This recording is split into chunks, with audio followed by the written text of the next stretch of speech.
in the comment section, and when I see it, I will fix that. Hopefully it is perfect for us tonight.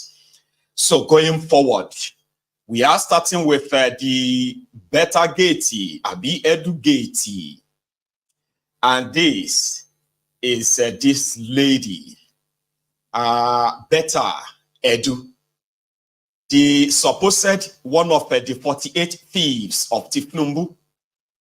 Betta Edu was the woman the woman leader for APC, a young lady who happened to also be, or formerly rather, Commissioner for Health, Cross River States. So she's been in the political sort of a system, somehow that you can tell possible thing she learned in a career is the immorality, the self-moral degeneration, which these characters actually represent. So a woman minister who was appointed to care for supposedly women too. I'm talking about the vulnerable, the most vulnerable, the poorest of the poor. Supposedly in Nigeria, they were supposed to be asked to care for. The resources given to her were supposed to be used for them. But again, when politicians say they are lifting people out of poverty, pay attention very well. They are lifting themselves out of poverty. And you can tell they have been those only that this actually worked for. So Betta Edu was appointed minister after helping Tifnumbu and Shitty Man to patch and pack all of their incompetence at the time, where she's rewarded. And she became a minister. The minister of humanitarian, poverty, alleviation, disaster, whatever management. Anyway, when Betta Edu became minister, our first assignment was to begin to put together our own SPVs, special purpose vehicles. In Nigeria, this is a fancy name given to the proxies or front, they call them front too, okay? In Nigeria, so that you understand what I'm saying here, okay, let me explain that to you. In Nigeria, the Nigerian politicians, they are those who award contracts. They themselves are the contractors. They are also the ones who also sort of carried out oversight function on those supposed projects. So at the end of the day, the entire establishment filled with all these corrupt politicians, it is all about rub my back, I rub your back kind of a thing. Okay? So, Betta Edu, when Betta came in, when Tifnumbu came in, Boko Haram's people were everywhere, including the Ministry of Humanitarian Affairs. And the story behind the Ministry of Humanitarian Affairs in Nigeria was another creation of the political class, just a means of compensation for themselves. For example, the Ministry of Humanitarian Affairs in Nigeria was created by Boko Haram not to alleviate poverty, not to help you, the poor. It was to compensate Shadia. And from record, they said when Boko Haram was in Kaduna as a military officer at the time, they said Shadia played one kind of a significant role, that she was a cook for Boko Haram and some of his colleagues at the time, and she got compensated as a minister when Boko Haram, but they actually said she's Boko Haram's girlfriend when Boko Haram was still man enough before he became a vegetable. So it wasn't meant to really care or cater for the poor people in Nigeria. It was just a compensation for her. And she really milked it. At a point, Boko Haram was giving that same ministry over 500 billion naira to be shared to the poorest of the poor in Nigeria. And indeed, Shadia was sharing money. It's just that all the money Shadia shared, they had no account of who collected what and when and how much. So when Betta entered, Betta Edu decided to put together our own SPV boys, SPV, special purpose vehicles. Special purpose vehicles are fake companies that are going to be collecting government contracts from that ministry. Most of the time, they can easily just quickly go and register some of the companies so that that will allow it to pass through, the financial check and whatever background check. So they will say, okay, you are registered. They do not pay taxes. They are in their hundreds of thousands, fake companies like that, created by politicians, okay, to swindle or to draw money from the public purse for projects that are never going to see any light of the day. So Betta did the same thing. What did Betta do? Betta Edu, first, being somebody who is new at that pedestal, federal level, huge money. This is not states now, federal. You will need to first, wet the floor. Wet the ground rather, so that you can walk on a sort of a wet ground. Wet the ground and walk on a wet ground. Wetting the ground simply means before you begin to keep some things for yourself, you need to take care of those who facilitated and made it possible for you to become a minister in the first place. And that was where Gbajabi Amole came in. Now, Gbajabi Amole, being the ones who is writing and cleaning their names, is the chief of staff to Tifnumbu. It is Gbajabi Amole's final handwriting, right, that will determine if you are going to get appointed or not on that Tifnumbu. So because of this, that makes Gbajabi Amole a very powerful person. He is your de facto president in Nigeria. The only time you're probably going to have a problem is when Remi becomes uncomfortable. But so far, so good. They seems to all be fine. So when Betta became president, became the minister, so they started the racketeering, their own racketeering. No effort in trying to probe all of the thieving and stealing done by Shadia, by the way. But Betta was pretty much like hit the ground running. The first wahala started when Betta Edu entered the ministry. Okay, she started approving some money. Like, it became so ridiculous, right? The supposed permanent secretary or so of the ministry, the lady she's a lady, who happened to be the last person to really, in fact, she was supposed to be the one to raise memo, okay, and take it to the minister. So when the minister signs it, he will then do all of the civil service stuff by ensuring that the memo ends in the right place and the money is paid. Now, whenever, the way they build the ministry, right, this lady, okay, she's not minister, she's there in the ministry as one of those, So what happened that she has to sign before any money could be released from the ministry's account. Not the minister. She has to sign. Her signature has to feature. So when Betta came, the mood of, okay, they are the new guys in, they are like, the new minister. So she seemed to cooperate with Betta Edu. Incessant greed for money, ridiculous memos. She will call her. I need you to raise a memo of 150 million for so and so. I need to raise this and pay the money to so account. So she was paying the money. At a point, she was like, the way this one they go, this money go finish before December. And all the people she's approving the money for, they have absolute nothing to do with the Ministry of Humanitarian Affairs. So what did she do? She used that power and she moved the... Nigeria is not a real place, right? So this secretary, she didn't follow any due process or anything as well. She said she was acting in saving the ministry money from Betta Edu.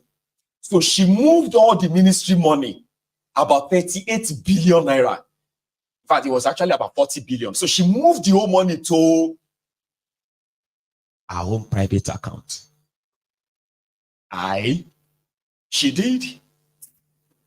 So Betta Edu had no access to money anymore. So what did Betta do?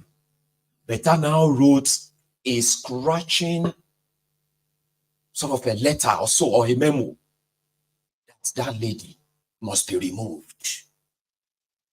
And you know that she's been there with Shadia all this while. Now in fact, them buy the furniture for the office, because now them open the ministry. They are the first set of the people.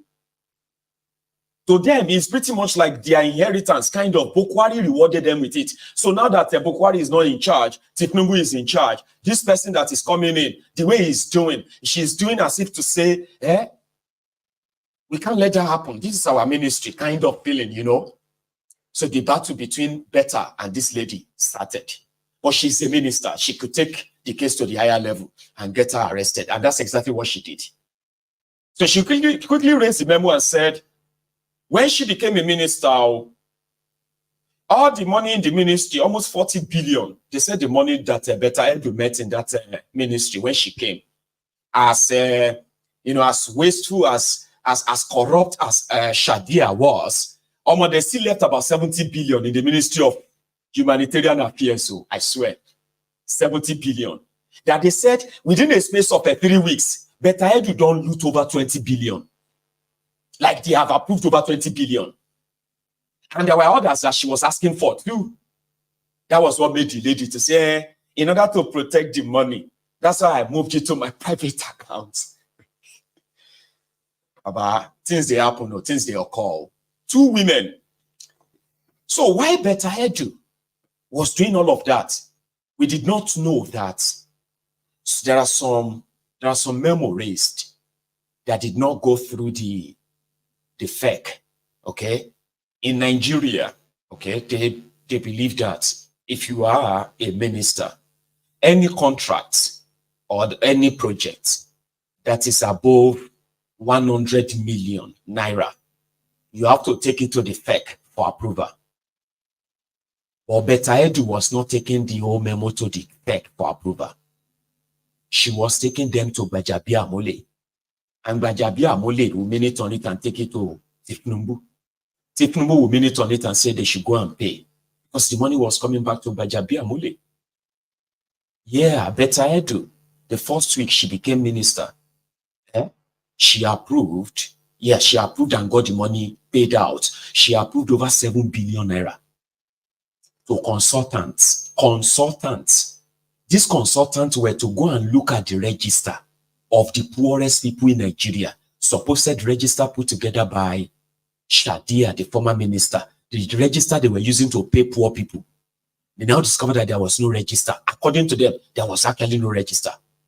Shadia was like Alajo Shomolu, the thrift collector.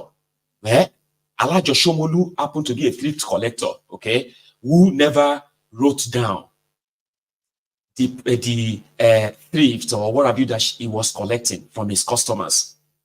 He has no account, he has no document, he has no nothing. He takes everything and he puts them offhand.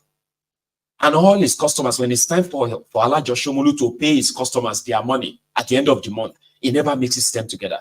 Everyone gets exactly what they put in. Okay? Everyone. And that's why they always believe that Alajo Shomolu, the thrift collector, is the most the brainiest human ever.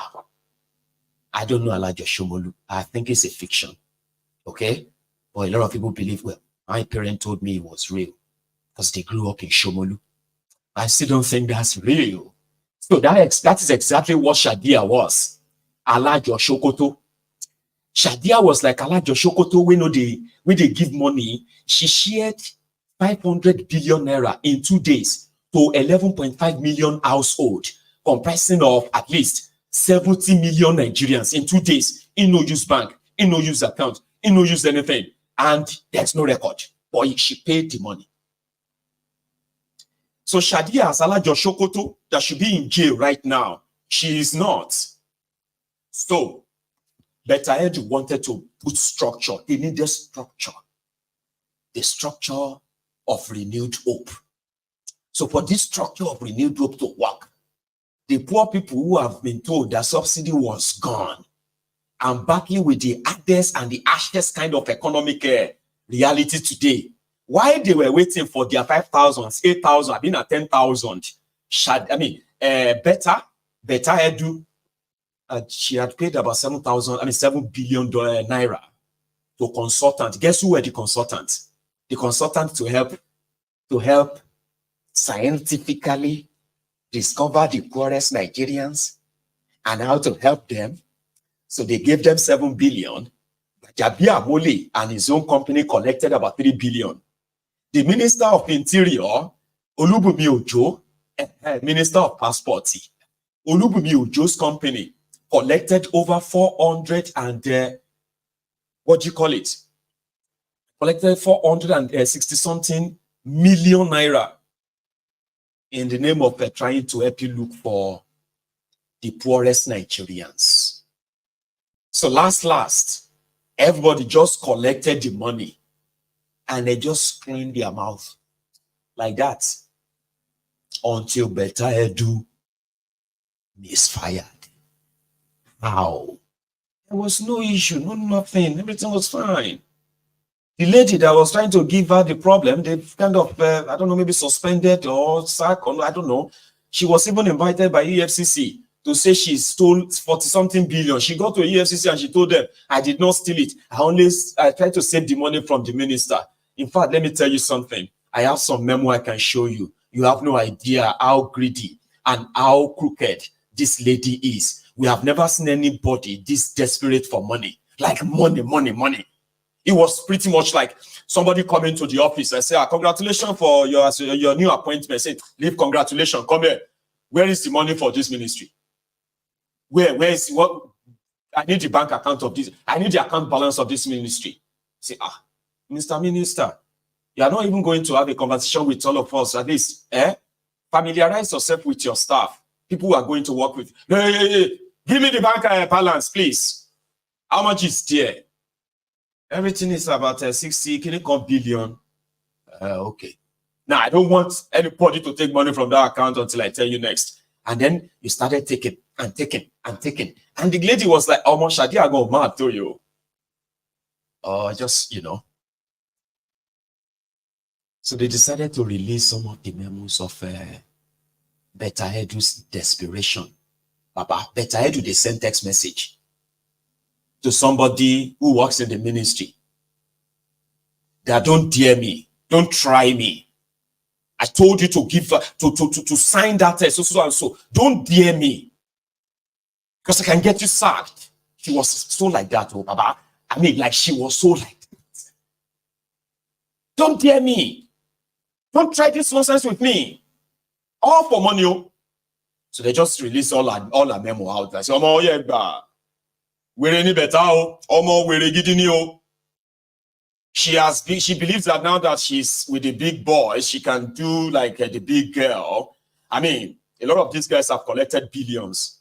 Okay, so now who do you want to report me to? The president. Oh yeah, go and report.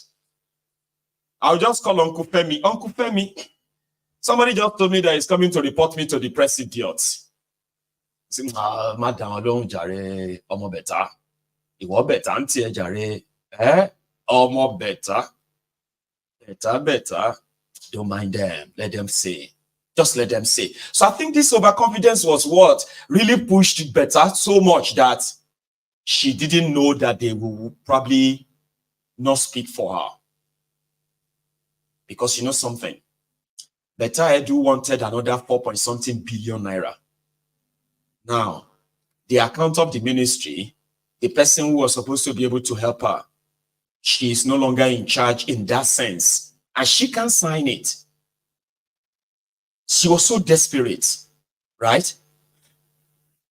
That she did what has never been done before. She raised a memo of over 4 billion naira and sent it straight to the Accountant General's office to pay some certain people their bank account, to pay ministry to pay the supposed money they said they want to give to poor people, pay it into private account of people. Some of them, right? For example, the Minister of Interior, Olubumi Ojo, his own company that got over 600 million naira from this money, their job was to go to Ekiti.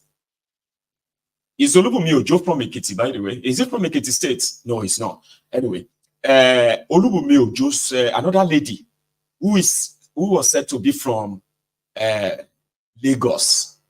She was also given about 600. She was to be paid about 800 million naira.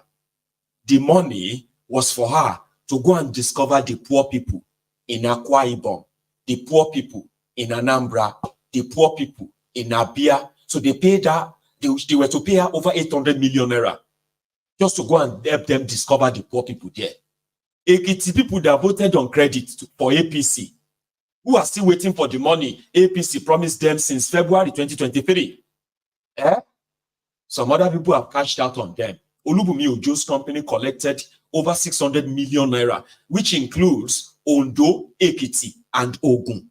The poor people in Ondo, poor people in Ekiti, poor people in Ogun State, they are all over 600 million naira to go and discover you was paid to this guy. He is still your minister. And look at this guy, the lady who is approving all of that, right? She is not in jail.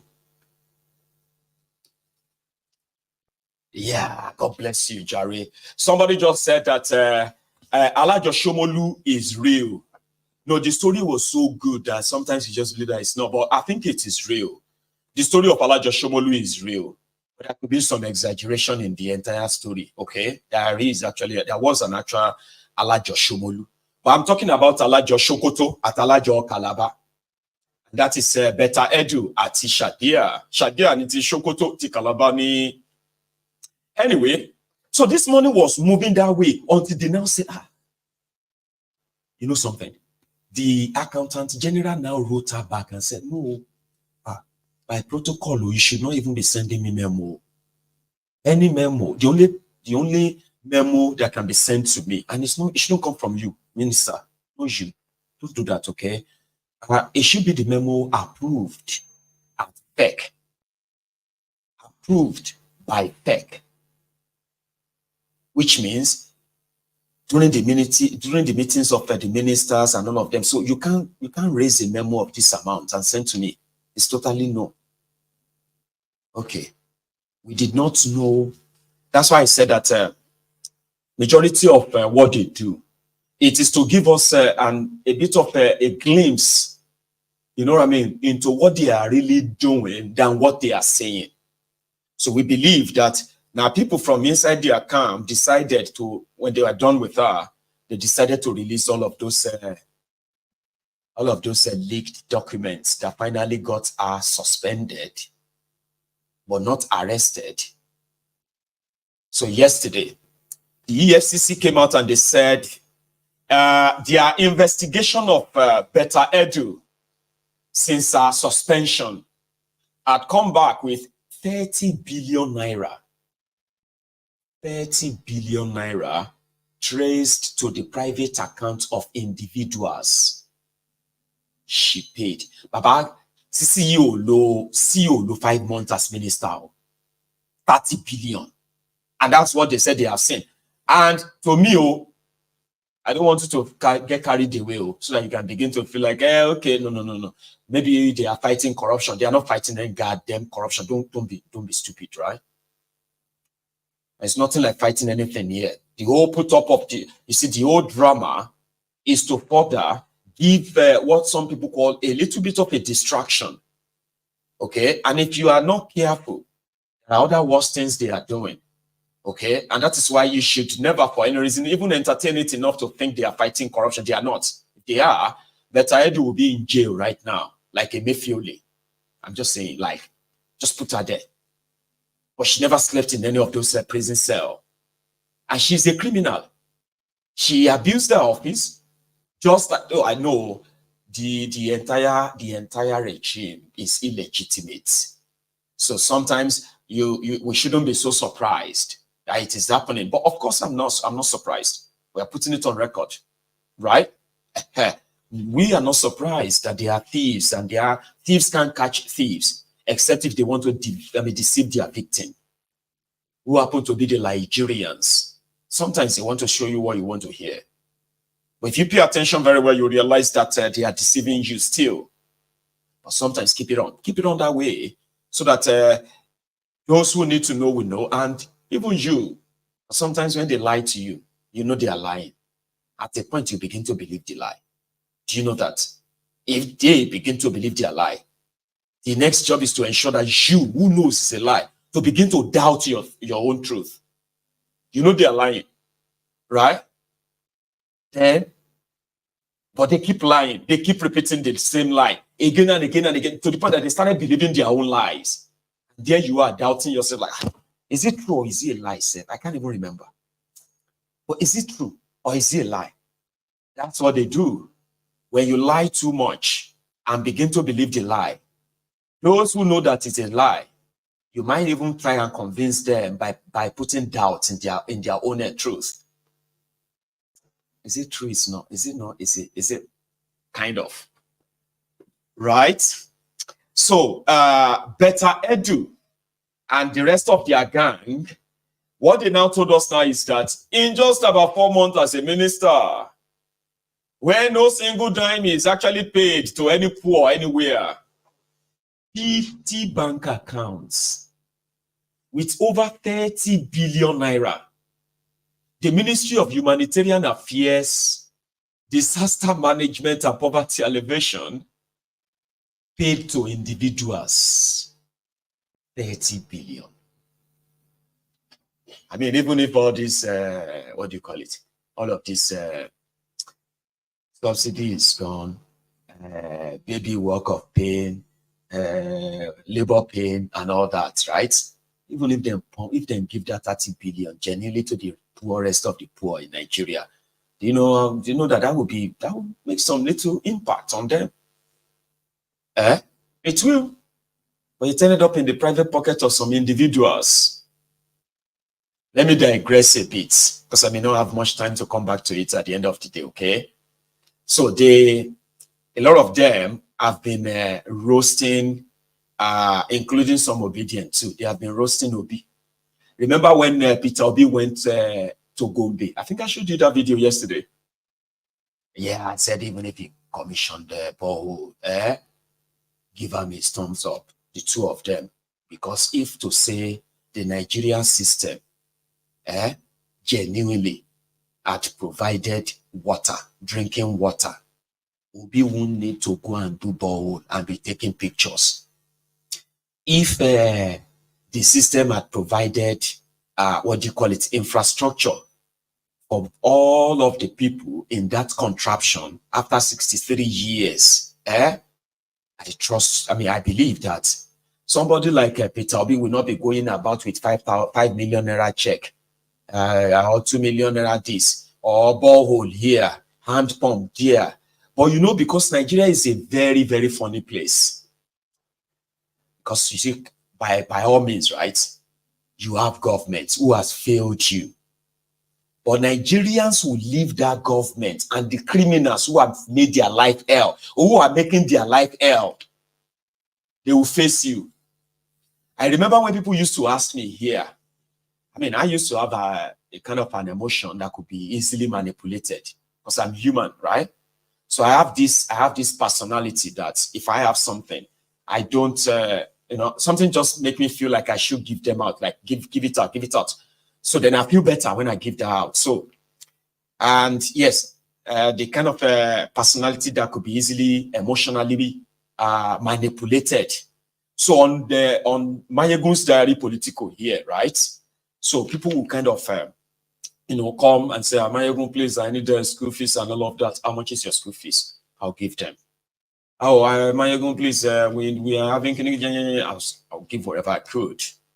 Then at a point, there were others who kind of, when I'm now kind of doing my program, talking about all these vices and calling on people to please rise, wake up, right? Then you will see some of these motherfuckers, right? They will come around and they will start asking me, how many people have you helped?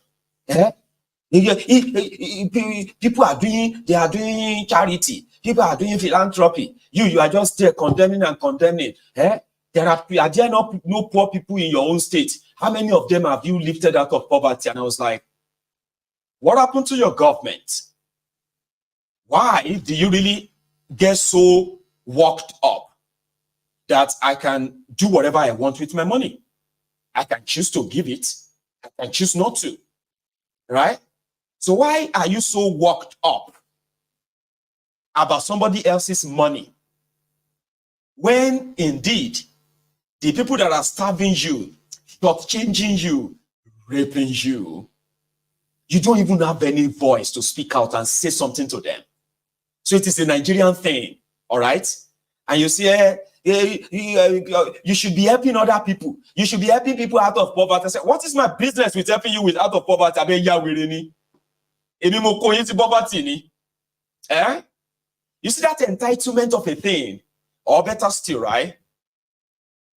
I figured that out too, right? Nigerians will be like, let's say me, Maiyegun now. I just said that, or more. I want to go and buy Maserati. I'm just saying, you know. And then I just say, Maiyegun don't buy one car, 1.2 million pounds. Why would you go and buy 1.2 million pounds car? Eh? Do you know how many poor people in Africa? Do you know how many people that don't have food tonight? In this country, Nigeria. See that boy, I don't believe that Maiyegun. That's why I don't listen to people like that. You just go and buy 1.2 million car when there are poor people in Nigeria that you could give the money to. Have you noticed that that's how typical Nigerians talk? They get angry with the way you spend your money. They are experts on how you should spend your money. And that is why the politicians will steal from them and turn themselves to philanthropists. For politicians to steal all the money meant for the real development, and they'll begin to give them peanuts and say is a great philanthropist. All right? He's a great philanthropist. Do you know how many people he has helped? Do you know how many people he has sent to Mecca? Do you know how many people this man has sent to Keniko? You, this Maiyegun, how many people have you helped? I did not steal your money because I never have a chance of stealing your money. So why should I be giving my money to you because you are poor? It is Nigerian mentality, entitlement. Sure, you get. They are angry that you are spending your money the way you are. It's your money. But they do not have that same energy. They do not have that same voice to challenge the criminals whose real job, main job, is to fix the road, build you, infrastructures that really care for you. It is not Obi's job. That's where I'm going. Obi is shut up your mouth out there. A typical Nigerian. Obi is not your senator. He is not your governor, not your president, not anything. You are just being stupid as a typical Nigerian that cannot, who doesn't even have this? You don't even have some of you don't even have that brain. To boldly express how you feel or your disappointment in the people that you are paying to make your life better. Baba, in that Gombe community, the true story behind it, because I know they dragged the guy since. So he gave them money and they did this hand pump borehole. They call right Excellency on top arm. Donated by His Excellency Peter Obi or internet don't fire since. See the ball. See ball.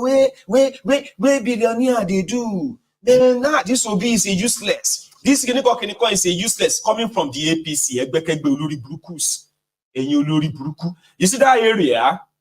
The true story behind it is that the people living in that community, they are part of Nigeria. They have never seen pipe-borne water in the 63 years of Nigeria independence.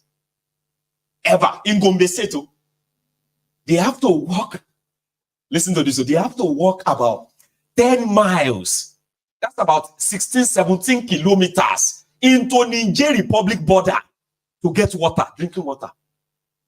So somebody now said, they don't get, you see, people will not even get electricity. How they want to do borehole? There is no electricity in that place. Ever. There is no drinking water there. They have completely been abandoned and ignored. So somebody now mentioned it to this guy, say, okay, just give us money to do borehole. We don't need electricity borehole. We don't need any fancy thing. We just need anything that can easily get us water and save us that journey. to Niger Republic. Let me show you a video. The same community, they just do that one for, now them be this so. On a normal day, when they want to go every day, they will gather themselves. They will go as a group to go and fetch water in Niger Republic. And you sit down there on Twitter, on Facebook, you're having an opinion. A billionaire, this is a disgrace. This is an embarrassment. Which one is more embarrassing?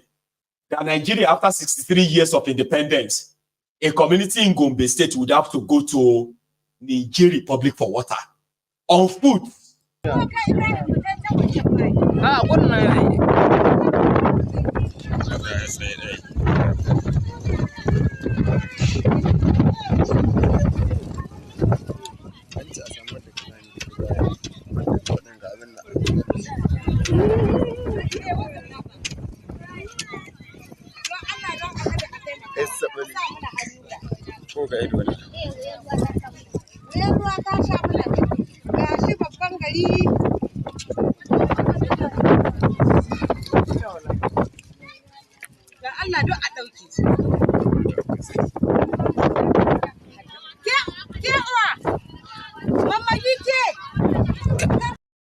You were shameless wearies.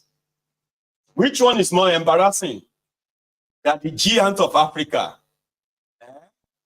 more than 70% of the areas of Nigeria, they have no electricity, they have no drinking water.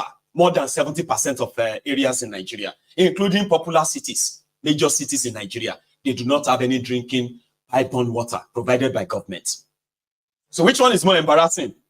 That those people will no longer have to go to Niger for water that you can drink.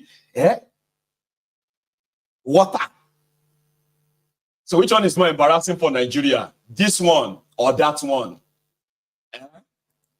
Anyway, like I said, it is just a little digression. Where the money meant for general development ended up in private pockets, and those criminals who take the money, they never get punished for it. But every one of you will try to show interest in the trouble and what people are going through. You will take the blame. You didn't do it right. Is this how to help the poor people? If you want to help the poor people, just help them. All of us, you know that, if you want to shake it, just do it. Oh, you are even just doing it because you want people to see that you are a good person. You are not a good person. You are, it is an horrible place, so to say. And sometimes I ask people, why do you put yourself through all of that? Why do you want to be part of, this madness and say, oh, we need to build Nigeria? Which Nigeria? Anyway, that's on the side. So they also said the same EFCC that is yet to make any arrests over Edu Gates or Betta Gates. They have come out to tell us how much Emefiele actually mismanaged. They are holding Emefiele for releasing dollars without letting other people bid for it. Oh my God, let me show you. They put this out earlier, all right? That is the EFCC. That, they haven't told us how much exactly was stolen from or looted from the Central Bank of Nigeria, but this might give us an idea, okay? Again, do not take all their word for it, because nothing is going to come out of this, I promise you. You are only knowing this just on a need-to-know basis. Yeah? Thank you so much, Jari, my lady. My lady. Thank you, everyone. Somebody said that digression was a necessary one, Abi. I need to chuck it in there. Here you get. I just put them inside there and then, continue elsewhere. Thank you so much, my lady Flora. I saw that, okay? Right. This is going to give you an idea. Every time they mention central bank, whether up or not, right? At least you have an idea of how the billions and millions left the Central Bank of Nigeria. So the EFCC are saying that the reason why they are actually taking him back to the court again is because there are more charges coming, like Dasuki. Or waiting, we don't read about Dasuki that time. Hey. God damn it. There's nothing where we don't read about Dasuki. we're expecting them to then, okay, try Dasuki and jail him. Try others and jail them. But till today, while we are waiting for them to punish Dasuki and everybody involved for what they told us about Dasuki then, Dasuki don't born two picking. Even some of you were so many of you were struggling under Bokuwari on how to feed your children, on how to survive economically. Dasuki where they tell you say they jail. And wife they born, that they do naming ceremony. Omomeji ni Dasuki been in prison. Just so you know, okay? Omomeji, two picking, Dasuki wife born for him. While he was in detention for money they told you he stole. I don't think the wife of Emefiele is that young. But we'll find out. At the end of the day, no shishi, no shingbang came out of that. But please take a look at your screen again because I'm going to be reading them out.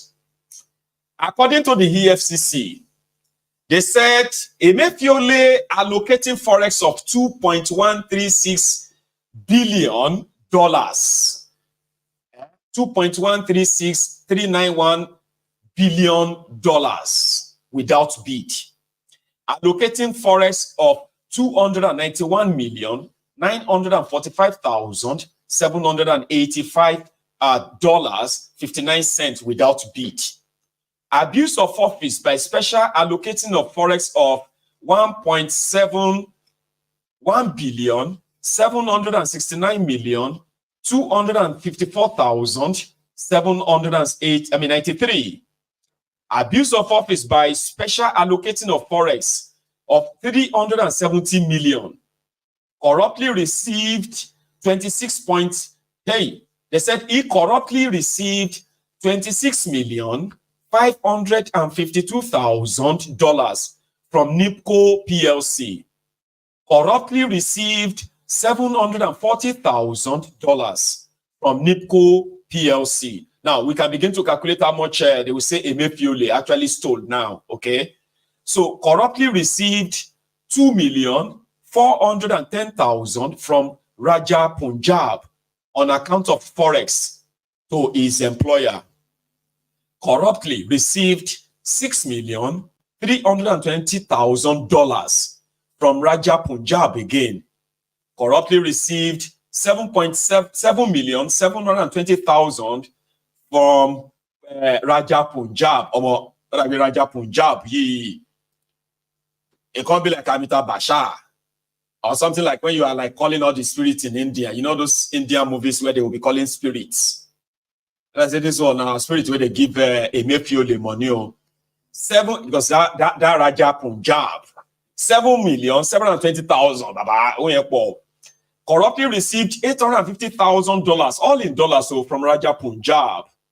Corruptly received $400,000 from Source Computer Limited as kickback for contract award. Hey, 400B.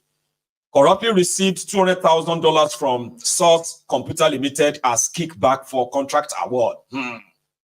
Again, he conferred corrupt advantage on his associates, Limelight Multi-Dimensional Services Limited, to the tune of 900 million naira, 216,000 naira, and 324 naira 21 kobo.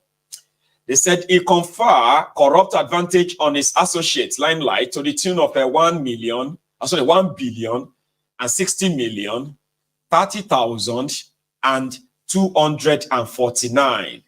He also conferred corrupt advantage on his associates, Artswin Resources Solution Limited, to the tune. I see that tune of that one. No.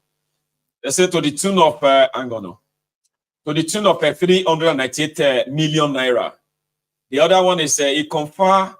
Okay, all these ones are in naira. At least I manage it here. 151 million, 204 million, 149 million, million.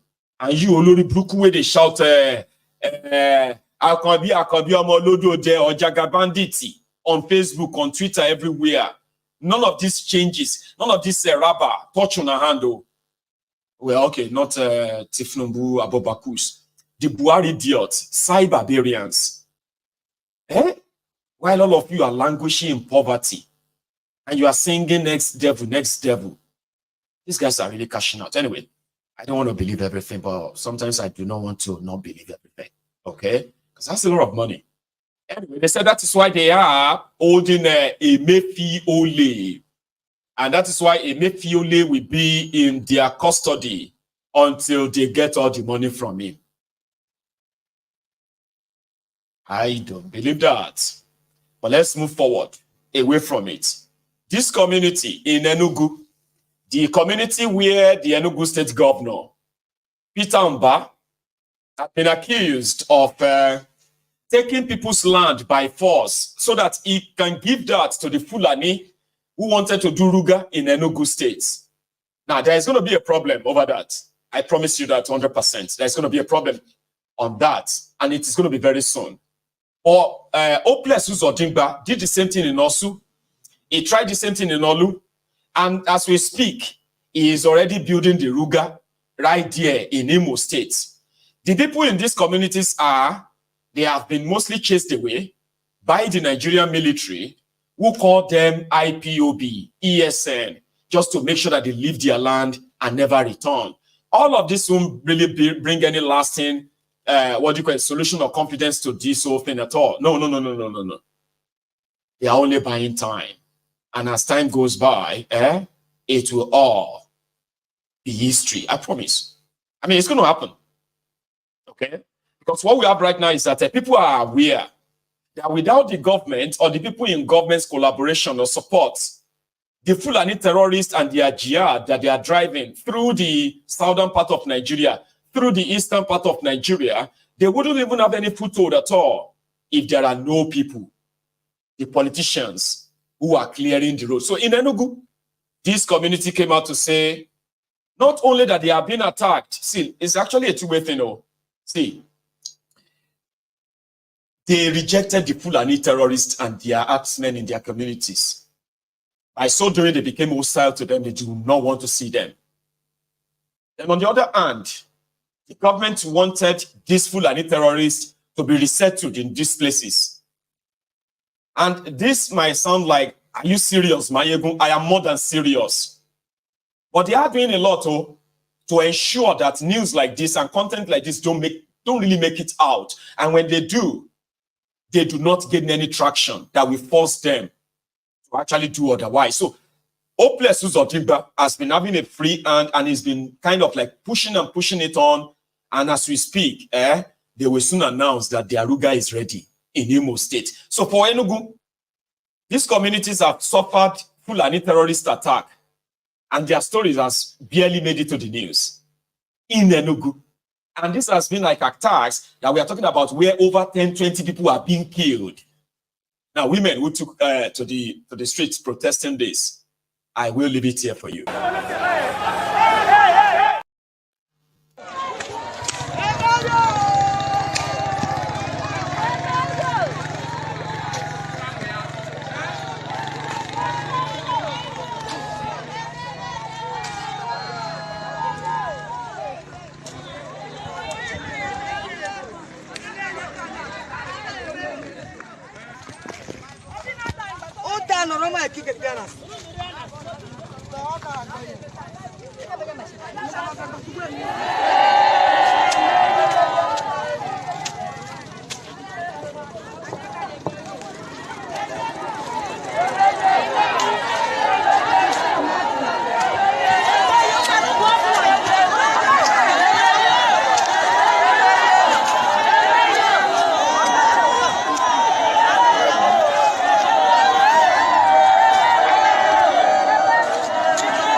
So it's just so sad that when the victims of bad governance take to the streets and they start calling on the government to come and help them, as if to say it is not the government that abandoned them in the first place, allowed the murderers the murderous jihadists call the Fulani terrorists to run amok, as if to say it is not either their negligence or their incompetence that put you in that situation in the first place. So you turn around and say, government, let's tell government to come and help us. Oh, government should do something. Oh, we need government to do something about this whole thing. Oh, are you being serious? Like, I think naturally that's what people say anyway. They just call on governments, right? Because the last time people called on government and the government ignored their calls, they called on individuals. And one of them responded. He nearly paid the supreme price. Our people in Negogon, Okeogun, Oja Ayete, Ibarapa, and all these places, they have been under the Fulani Islamic jihadists and their terror for so long that the government probably just unplug every contact from their side and say, well, you're on your own. The man that responded to that nearly paid with his life. There are others who were not so lucky. They got killed just for responding where the government, where the government was deaf, intentionally deaf. So I don't know, like, I do ask myself that too, like, why would people who are victims of, who are victims of the government-sponsored criminality, so to say, then call on that government. Government should come and save us. Government should come and help us. So government should come to our aid. And in 5 years' time, they will tell you, we have been facing this problem for the past 5 years. We have been calling on government to come and help us. They didn't show up. Please tell government to come and help us. In year 5, you are in the first month, right? The government has shown that they don't give a damn about you. Then 5 years later, you are still there. We need to come. We have been calling on government to come and help us. We need government. Wow, okay, bye to the Sha. How okay. Anyway, for the people of Enugu, we know that a lot of them, for politics and politics' sake, they call it for political exigencies, right? They will rather die than speak for you. The day you know that, the day you know better. They say, Omo, the criminals in Nigeria will sacrifice their people as long as it is going to continue to guarantee them the access to power and everything that comes with that. You have to be the one to ensure that you stop them. The moment they can no longer use you as their own bargaining chip, we are going to get there. When you begin to actually make it difficult for them to use you as a bargaining chip in their project Nigeria, the moment you will get to tell yourself and say, oh, it's true, these guys do not speak for me, they do not represent me, and I actually have to make them realize that you do not speak for me, you do not represent me, and I will do everything in my power to ensure that you will believe that too. Do you understand that? When you say that to those who think you can't think, like, who taught you all of that one? When did you start thinking like this? You say, well, the moment I realized that I deserve better. Yeah, until you take it up with them, they will never stop, my guys. They won't, brethren, they won't. And that is why you need to realize how dangerous they have become, all because of keeping all this luster of power or something like that, right? You have to stop them. You have to have a reason to stop them, and I'm giving you the reasons why you have to stop them. But we need a number. We need a number to stop them. Okay. Yesterday we were talking about the people of Edo, and that was Shaibu versus Obaseki, right? Well, Shaibu is now gone. I didn't know if he reached out to Oshiomole, his godfather. I just saw some video where Oshiomole said APC, Egbekegbe, is not a rehabilitation home for the rejects. Oh, but that's shocking. Because I actually thought that your sins are forgiven the moment you join APC. Egbekebe said by the same Oshiomole. Right? Well, I'll share that with you. The APC said they do not want Shaibu. The same Shaibu who was praying for the guy who is now, the marvelous guy who is now the deputy governor who took his job just a few months back. From strength to strength, glory to glory. Because me Signora, so it's supposed better pass me and go past me a bit. So that is why the prayer I pray for, I say, in go better and in go grow past me. So we are coming from strength. So let's cut that short. let's cut the BS. So Shaibu is gone now, and they have just told him no call APCO, so that you're not going to try to mix them together. We know the rehabilitate people in APC. I saw that, I was like, okay, I'm going to share that with everyone, if that's all right. Yeah. So Oshiomole, who was with other members of supposed APC, had this to say about Shaibu and this political career. To say that somebody wants to run to APC, APC is not a rehabilitation center. I can tell you that for free. We in APC, we are satisfied the way we are. We are happy in opposition. And we are not about to receive people who are coming because they have lost out. No IDP cap in APC. So my advice is those who are having challenges should learn to respect their bosses. And many of you will attest to this, and that is what gives me joy. I have always advised people, whoever you work with, be loyal. I was here, I was unable, whether I was right or wrong, it's a matter for individuals to judge. I was unable to support my deputy to succeed me, right? But my deputy never took me to court. And if there are people who profit only from crisis, they cannot have my support. Come outside. Like that, sir. He must go. He must go. We don't need that.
If I disappoint PDP, I will never have peace in my life. To make a pronouncement. So everybody will have to be careful. You give somebody an umbrella, the next day he defects. EFCC will come, he said, no, let me join them, so EFCC will not be against you. You carry the vote of another party, and you join another party. Can you transfer vote? You work hard for somebody to win the election. Tomorrow the person say, no, I have defected. If you are defecting, leave the seat. If you know it is easy. About it.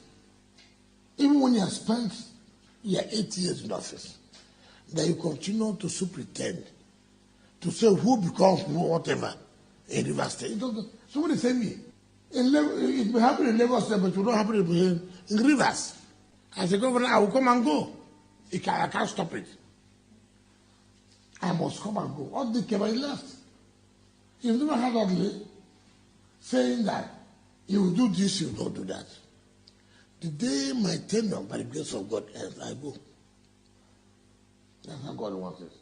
I am not going to impose anybody on this state. I will not do it. You see what happened in Edo State? You see what happened in Edo State? You see what happened in Anambra State? Even in Rivers State, did not happen. Did it not happen? There's nothing you can do. People will change. People will, if there's anybody you want to bring in office that you think will do according to what you want, then you must be joking in your life. Then you're not a student of.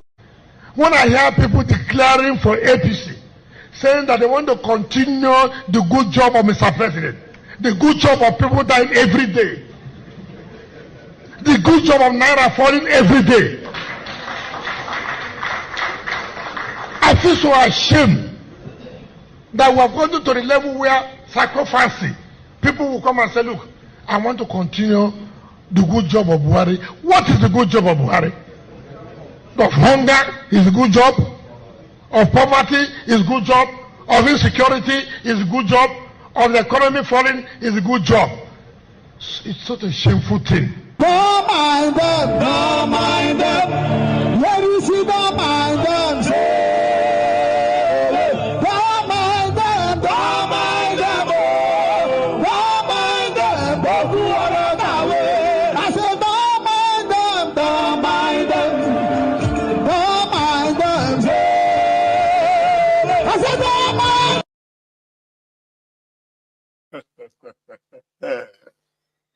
Wike, I actually just used him there for my tea break. And that was after the Oshiomole's admonition and advice for Shahibu. Insane, right? It is similar in Rivers State. The level of confusion that Wike has created in that place is massive. I mean, PDP, APC, PDP, they don't even understand themselves in the place. Yeah? Oh, you see, let me explain that too. Wike had his own boys who are still loyal to him, claiming to be loyal to Tifnumbu, and they are PDP. Okay? You know, say Tifnumbu na APC. So the APC in Rivers State and the PDP loyal to Wike in Rivers State, the two of them are claiming to be loyal to Tifnumbu. How do you think they will greet themselves? I attended one of their meetings, and this is how they were greeting themselves at the meeting.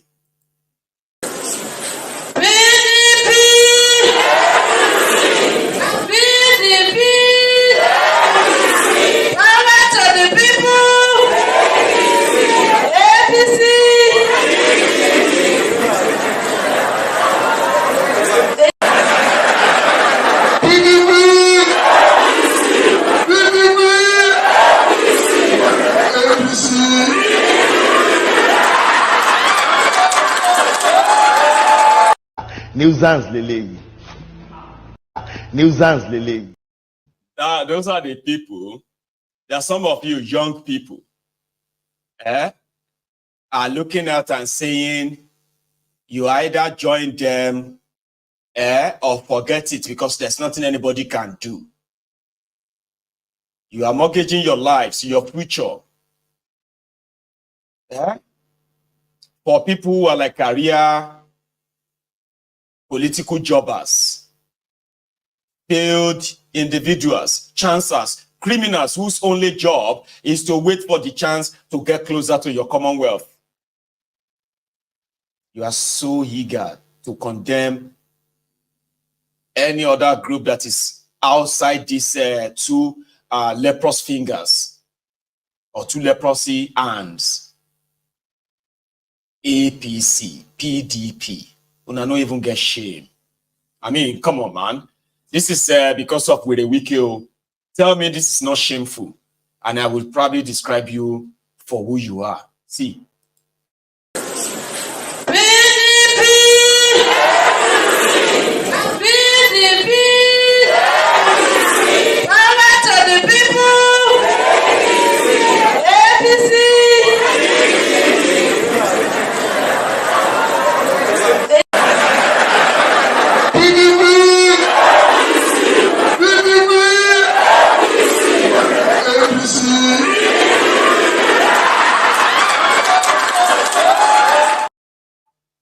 If you think that is some level of foolery, top fooling, have you seen Pastor, what's that guy's name again? Pastor, I've been a Reverend Dayo Israel, APC youth leader. Yet to mad, he go to extra. He is a pastor. When it comes to this political fooling or trying to make an appeal and make an impression that makes you like, oh yeah, you know, infidel to my Gilriedano. And I want you to join me to pray. We're going to recite this 21 times for everybody here, for His Excellency Senator Barao, for His Excellency Abdullahi Umaru Ganduje, for President Asiwaju Bola Ahmed Tinubu and Vice President Kashim Shettima. Ya Hayu, Ya Kwayum, 21 times. 1, 2, go. Ya Hayu, Ya Kwayum, Ya Hayu, Ya Kwayum, Ya Hayu, Ya Kwayum, Ya Hayu, Ya Kwayum, Ya Hayu, Ya Kwayum, Ya Hayu, Ya Kwayum, Ya Hayu, Ya Kwayum, Ya Hayu, Ya Kwayum, Ya Hayu, Ya Kwayum, Ya Hayu, Ya Kwayum, Ya Hayu, Ya Kwayum, Ya Hayu, Ya Kwayum, Ya Hayu, Ya Kwayum, Ya Hayu, Ya Kwayum, Ya Hayu, Ya Kwayum, Ya Hayu, Ya Kwayum, Ya Hayu, Ya Kwayum, Ya Hayu, Ya Kwayum, Ya Hayu, Ya Kwayum, Ya Hayu. One more. Ya Hayu, Ya Kwayum. Allah hear you. Allah yaja Somali. Nuisance leleyi. Nuisance leleyi. Àti ẹ̀yìn báyìí, side ẹ̀yìn báyìí ló ti máa gé ọrùn ẹ̀. Have you not seen the video of all those Reverend fathers captured by Boko Haram? They say Dayo Israel, now Bishop Dayo Israel, be Reverend Dayo Israel. Bishop. Jekomu. Ayu yakoyum tung pariwo yen. Because they say you have to say Astagfirullah, like, may God just forgive all your sins before they cut off your head. It's for your own good. Can you understand now? So when the terrorists capture you and you cannot read you better learn how to read Astagfirullah. Because I fast because you not man because you can't go there. You know, there are the people who said that if you see Remi Werekwe, they're supposed to stone them to death. That's what one of them said, one of the sheikhs. They said, see, all of you wait there for southern Nigeria, una be infidel. But if you can't become, say, you can't carry title, like pastor, deacon, bishop, but you are a senior ogbologbo infidel. The problem is that it about gilati be, I think it's better, but about gilati. You go to think say something, they chop your neck. I have seen them do it many times, and that is why I do not take them for granted when you see those people. I've seen it. Thank God I would never want to see them again. Now, you know, alive during the time of ISIS. And when those wannabe terrorists in Nigeria were also cutting off heads, I saw that on my dig ground by they cut off, they drop people.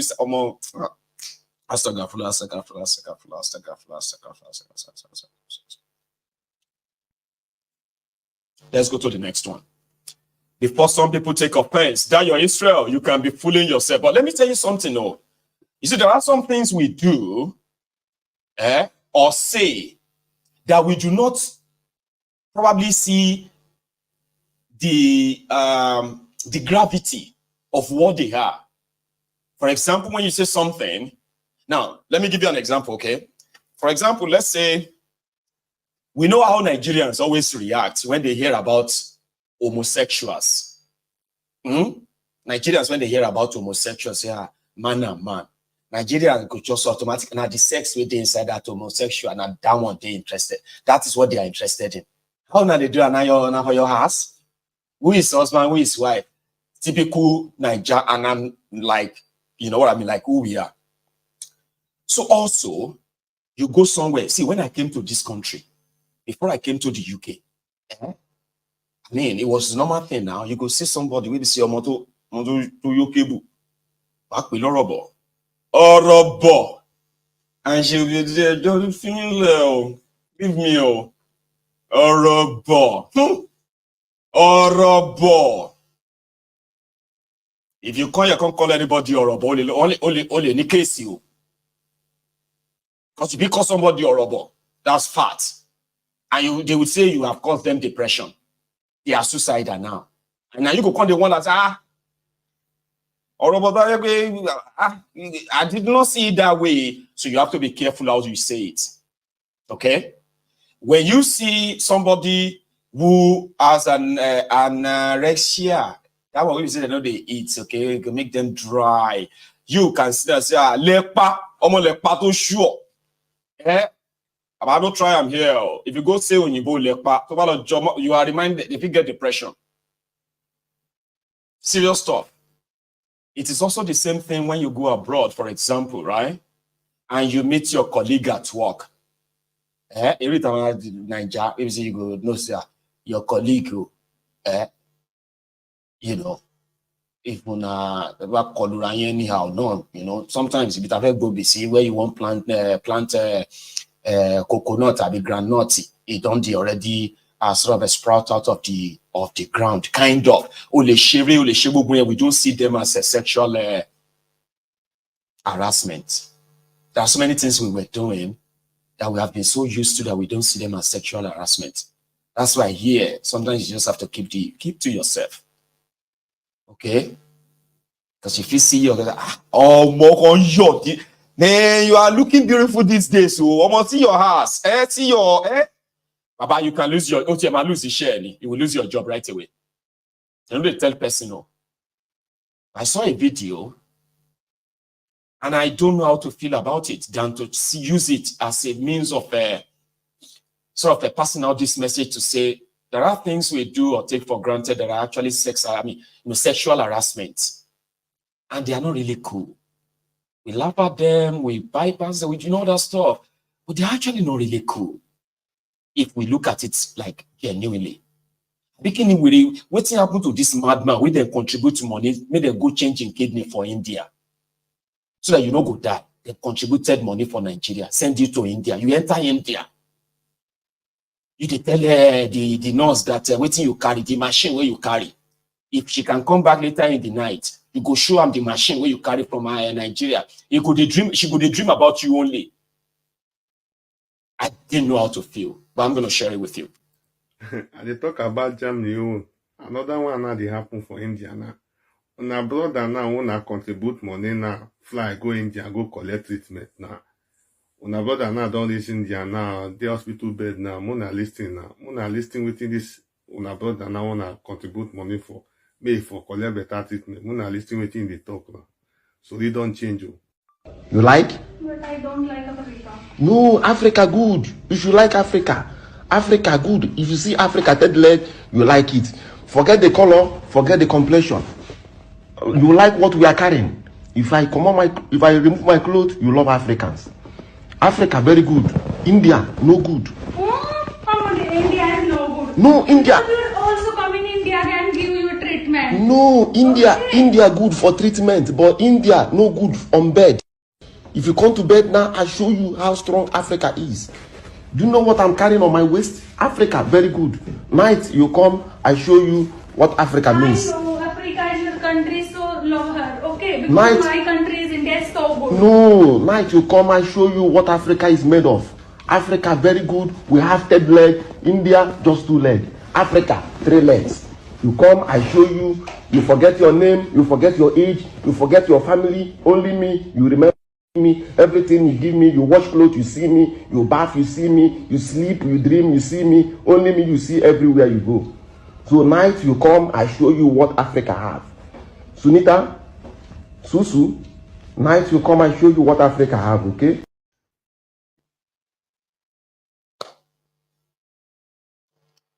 Third leg, lórí hospital bed. Person where they contribute money, may they go treat for India. They talk about African third leg. Listen, it is absolute sexual harassment. And I could see all of you laughing there. I was laughing too, but seriously, It is not funny. I'm serious.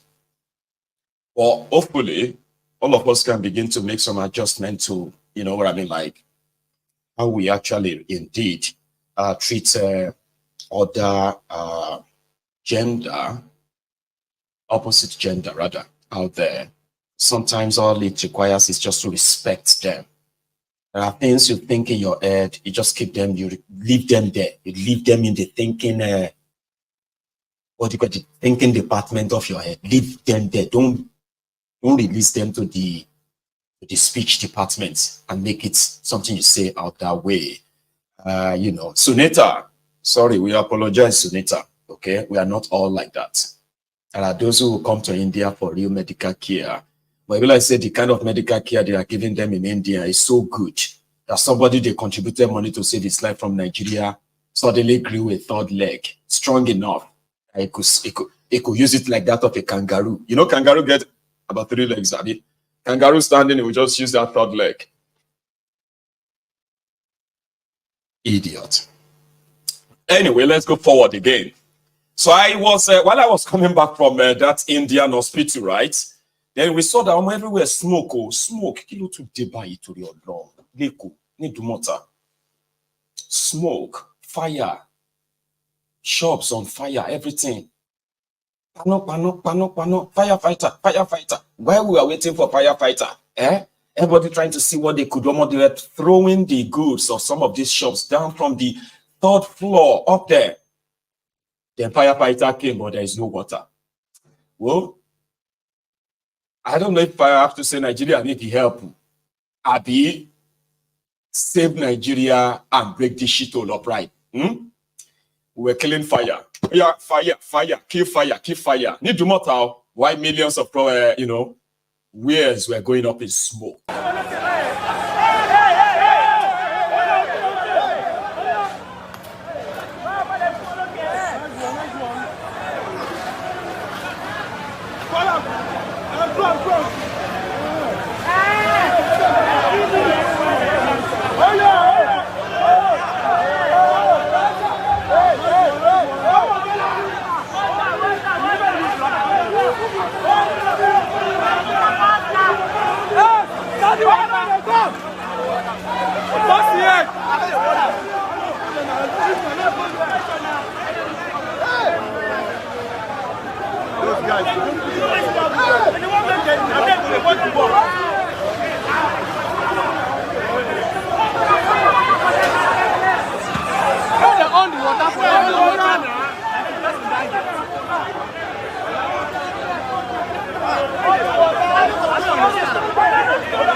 Glorify your name to the core, owner of the day, owner of the beginning and the head. I glorify your name to the core, Father of the glory. There is nobody can share the glory with you. You are beginning of the glory, you are everlasting glory. You are glorify your name to the core. Oh. Because we heard that there was no life lost. That's a win. Okay? But that is the shit hole. The mega shitty of Nigeria are built by the Aquaman himself. Called the man that Poseidon, the one that stopped the Atlantic Ocean from sweeping through Lagos. Unfortunately, they no build firefighting, you know. Anyway, that happened. So people are counting their losses until another few days. Another fire will take place again, and we will come back to this again. I'm trying to manage my time, but let us now that we are in Lagos, so let us probably join others who welcome Pelumi Nubi, that lady that drove from London to Lagos. London to Lagos, 68 days. One very, very critical accident, not fatal, but it was like, And then she arrived in Lagos to the, to the loving welcome of her family and the Lagos State Government. I do not want to take you through all of that again, okay? But let's just, since we are in Lagos. So what happened in Lagos when Pelumi got to Lagos? She drove from London. Are you thinking what I am thinking? The other day, somebody rode Okada from from London to Lagos. Another one has just driven a car from London to Lagos. Are you thinking what I am thinking? With this expensive Japa here and there. Okay. Don't think what I'm thinking, because you are overthinking now. All right. You can't drive from Lagos to London if you do not have a visa for it. I'm just saying, right? Are you thinking what I'm thinking, Baba? Camry, old man. Camry, I don't think it. No? Okay, let's leave it at that. Pelumi happened to, when Pelumi got to Lagos, this was how she was welcomed.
No time. Okay. Yeah, that was how she was welcomed.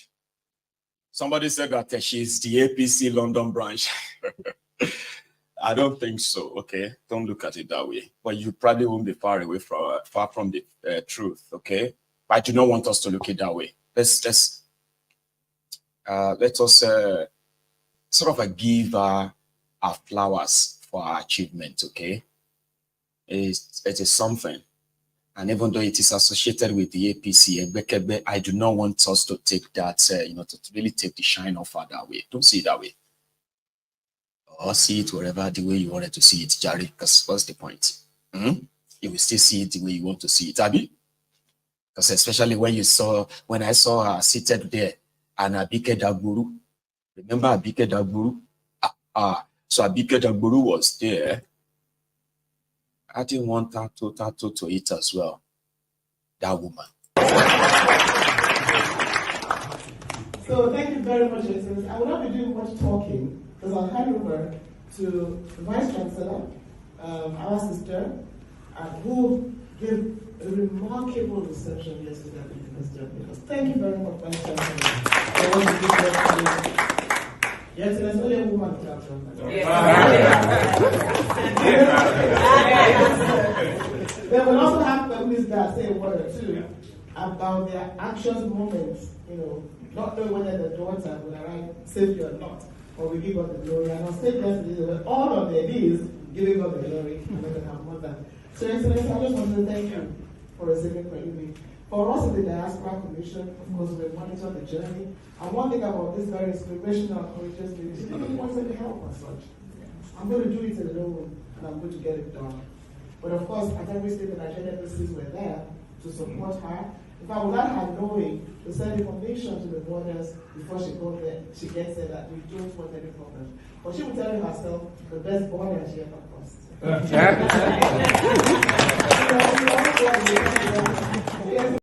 Nuisance leleyi. Nuisance leleyi. Sorry, Jerry Pelumi. because we actually don't want to tarnish your achievement. But you see those Olori Brukus like that, I can't help it. I can't let them sort of enjoy that same thing we would like to give to you, so to say. Belumi. So the lady that drove a solo from London to Lagos, Nigeria, to raise a fund as well for charity. She's raising money to support some few causes that she believes in for charity. So that's the beauty of the whole trip. It's just that murderers. I mean, I'm sorry, I can't really totally just pretend I didn't, I'm cool. No, I'm not. When I see them talk, okay, but still, let's go back to Pelumi. So when Pelumi landed, Sanwo-Iku took advantage of that, gave her a car, gave her a house, took a selfie, and, like trying to be like a very nice person. Sanwo-Iku. And indeed, outside that room, where, like, okay, come, we've got something for you. You've done so well. You've made us proud. Or maybe make her even drive from Glasgow to Abeokuta. But na dubious dark or go day house. I will just say, show today. Okay, yeah. First, I come because like somebody like dubious dark boy, they tell us say, Maiyegun is doing solo drive from Glasgow to Abeokuta, or from Glasgow to Odogbolu, so that the government of my state, Ogun State, can come around. Or Mwankop, no Mamupatemi. I mean, Mule. Happy bed down. Dubious dark boy. The dubious dark of Bamuni 1-on-1. If nobody say, as much as there is still law or lawlessness in that contraption, there's still some level of universal law that says it can't just probably just shoot me in the head like that and on that. But nevertheless, some people said that it doesn't really give a damn, and I do not want to find out myself, okay? But if I decide to drive from Glasgow to Abeokuta, meeting point for Luwa. I know them very well. Eleweron is the police headquarters in Ogun State. It also serves as the abattoir as well, where depends on why you are taken inside. If you go inside, no come out again, alive. You get that kind of a thing. If people use my own, instead of giving me car, instead of giving me all these things, about Bailey, we are not straight in. But let's go back to Lagos, where Pelumi was given a car, and here was how it went. Oh, really?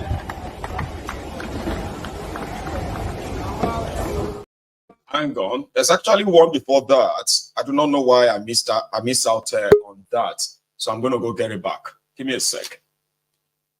Okay. So Pelumi, who kind of received some, she received a lot, financial, like monetary this, property that, and it's always normal. By the way, Nigeria, it's a place where a state governor can actually spend the money of the state using his own supposed discretion, right? So which simply means that he can decide who to give or who not to give the state resources to. He's given that leverage as a state governor, and that is why sometimes Tifnumbu, the reason why Tifnumbu is so revered among the supposed professionals who were supposed to have ensured that somebody, a criminal like that, never had or gained access to power at any level. But he did by ensuring that judges were given landed properties, cars, money. It's not always about money anyway. Let's go and see Pelumi's car. Here is Pelumi's car, presented by Sanwo-Iku.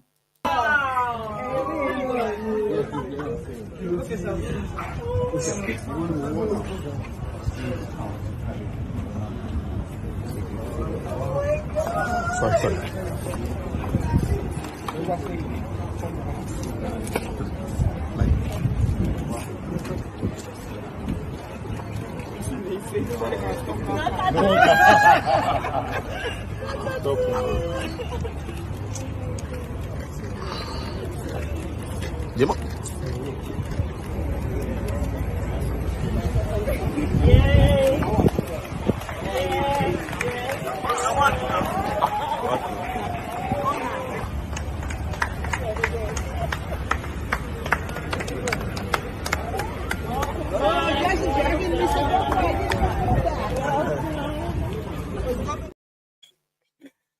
it's going to be so awkward, yeah, where you see some of these rogues, the praise singers, all of them around, and you have to drive and demonstrate so they can go, oh, she's driving a car.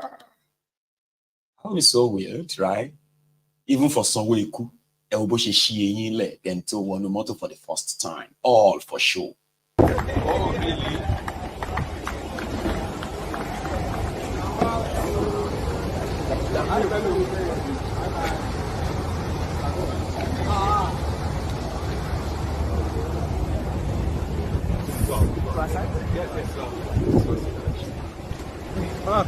Yeah, fun drive, my girl. Don't mind, love. Okay, bye.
Thumbs up, thumbs up. Hey. Thank you so much, sir.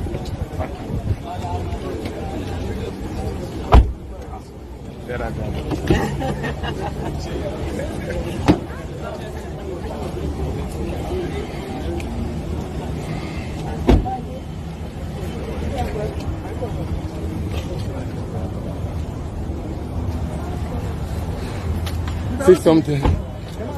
How do you Say feel? something. Honestly, I just feel so blessed, so amazed. I'm grateful for the Lagos State Government for providing this, and I'm truly, I'm lost for what I wasn't expecting this. It was just meant to be a visit, and it's turned to so much blessing being poured upon me. So I'm super grateful, and I'm thank you so much. CBC, please.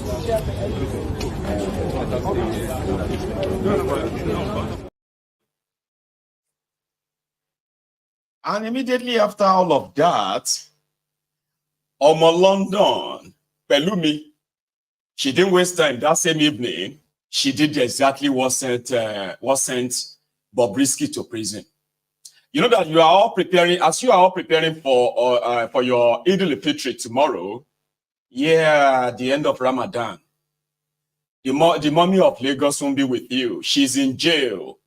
Because they couldn't discuss her, like they won't bail her, she's guilty. They are waiting for her sentencing.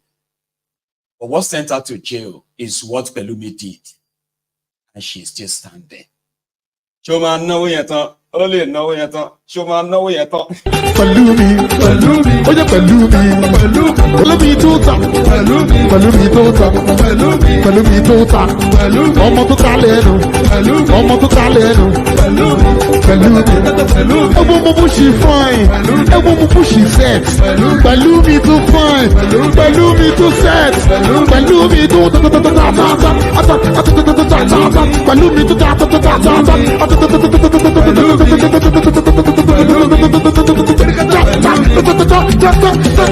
Pelumi somewhere, oya Pelumi tó fine, Pelumi tó set, Pelumi tó fine, Pelumi.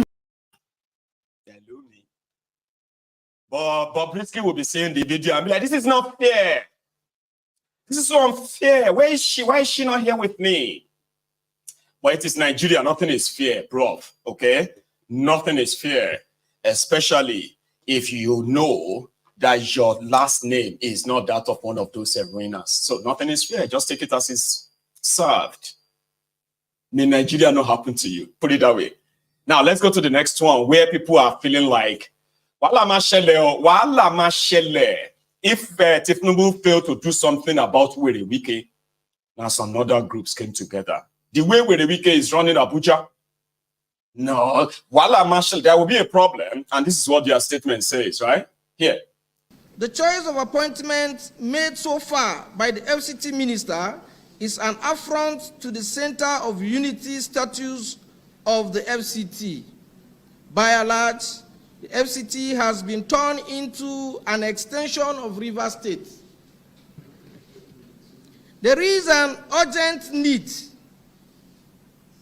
The choice of appointment made so far by the FCT Minister is an affront to the Center of Unity status of the FCT.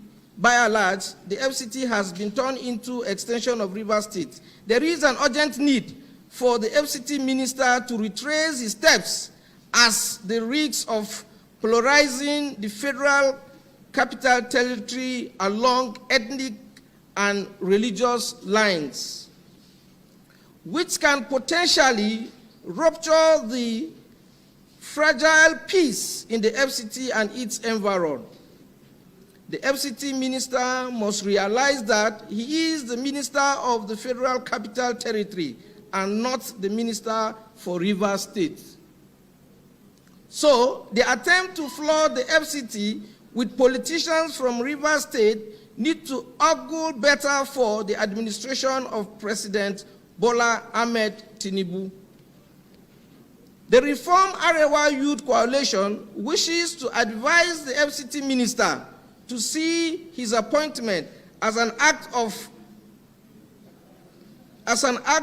magnanimity by the President Bola Ahmed Tinubu because he is a member of the opposition People Democratic Party territory. We are using this medium to call on the FCT Minister to end his ethnic pursuit in the FCT Ministry. It is expected that upon resumption of office, he should acquainted himself with the mandate of the FCT Ministry to guide him in his conduct. The mandate of the FCT administration is to build and administer a Federal Capital Territory in compliance with the master plan by the establishment and effective ensuring service-oriented administration that can respond to the needs of all residents and other stakeholders. The mandate of the FCT is clear. It is not for the interest of any particular ethnicity or religion. This much, the FCT Minister must come to terms with moving forward. The FCT is not Rivers State, and the attempt to undermine the federal capital principle is in poor taste. The Reform Arewa Youth Coalition believes that in the spirit of unity and inclusiveness, the FCT Minister must act right at all times in fulfillment. Nuisance leleyi. Nuisance leleyi. The more you look, the less you see. The more you look, the less you see. And these are part of those who have become jobless immediately after Bokuwari. Imagine somebody from Arewa reformed nonsense talking about ethnic supremacy in Abuja. The people that are not, these Sharia northerners continue to believe that Abuja is the northern part of Nigeria when the people of Abuja are not Sharia northerners. It's just less than a year. With a week on that one, I wanted to go back to Rivers State and pack all those people who don't get job for Rivers State. Pack them into Abuja. Okay? So I can see more videos like this. All right? That's all I can say. Because, you know something? These are those who are feeding off. The ones that Tinubu sort of referred to. But that you that said unemployed? And we are competing with armed robbers and the bandits to recruit from the youths who are unemployed. 33% unemployed.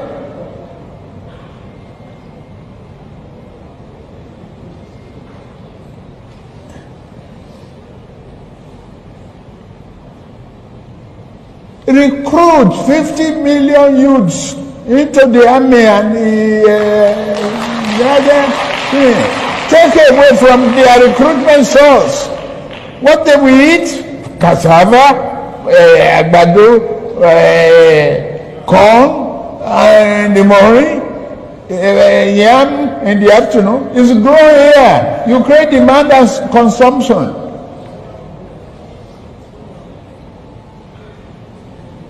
For over 5 million army of boot camps.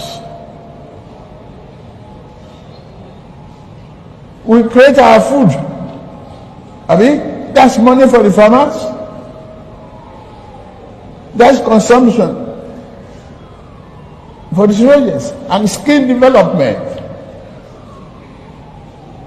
Don't call them illiterate. Don't talk about illiteracy. Anybody who can own gun, who can handle gun, who can cock gun and clean the chamber and cock and shoot is technically competent to repair a tractor in the farm. The transmission line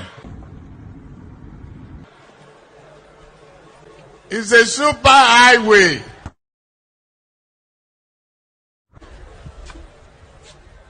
For generated electricity and power. They could not even make a down payment for a roasted corn. That transmission. Give me a sec. I think I've got my wireless microphone pointed at a different direction, and it started making ooh, ooh, like that sound, not like that, but like. I think my time is up. I still have one or two things to say, or maybe I do not want to say wrong thing. It is better I just put a lid on it now. Open the curtains, right? For those of you who might want to have a say on this program tonight. So get your phone, all right? And the number to dial is right there on the screen. Use it. When I get back, I will take calls. And that could be your call. Meanwhile, before you leave, if you have to, remember to like this broadcast as well. Like the video if you have enjoyed your evening with me. I enjoyed myself so far. And if you had as well, right? Come on. Like it before you leave. And if you are not leaving, pick up your phone and call in if you have one or two things to contribute to this tonight, okay? I'll be back in a minute or two.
Anyway, thank you so much, ladies and gentlemen, or brethren, in the temple of truth.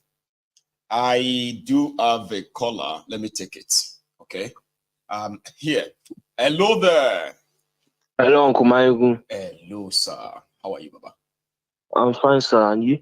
Well, very well. Thanks for asking. Sir, do you remember me? I do, but just not the name. It sounded so like. Do you want to remind me? Emefiele. Say that again. Emefiele. The The 14-year-old. Yeah. Was that the name you gave me the first time we ever spoke, right? Yeah. Because I remember Ife and all that. Oh, bless you. How are you, Baba? How are you today? I'm fine, sir. Yeah, I'm good. Fantastic. I'm glad you are on then, okay? Please. Yeah. I just wanted to say hello, to be honest. Say that again. I just wanted to say hello. Oh, you just wanted to say hi, like hello. Yep. So how is your mom? Is she around? Yes, she's around and she's fine. Oh, is she there with you now, right? Yep. Right here, beside you. Grant, is she interested in saying hi as well, or she's just there smiling at you while you're on the phone, no? Ekalesa.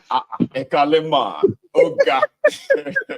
Because I was like, did Ife call me directly? Oh, okay, now I think I get it better. The moment he said, "Do you remember me?" I said, "Tell me your name." And it's Ife, and I remember that it was, it was you who wanted to actually call in that particular day because I was saying the line wasn't working, and he grabbed the phone and said, "I'll try him and see if it's working." That's right. Your memory is sharp. I know. Anyway, how are you tonight, ma? We thank God. We thank you. Well done. Again, what can we say? We can only pray that God will continue to strengthen you, for the good work you're doing. It is marvelous. It's a lot of effort you put into this, educating every one of us, and again, making us interested in what is going on.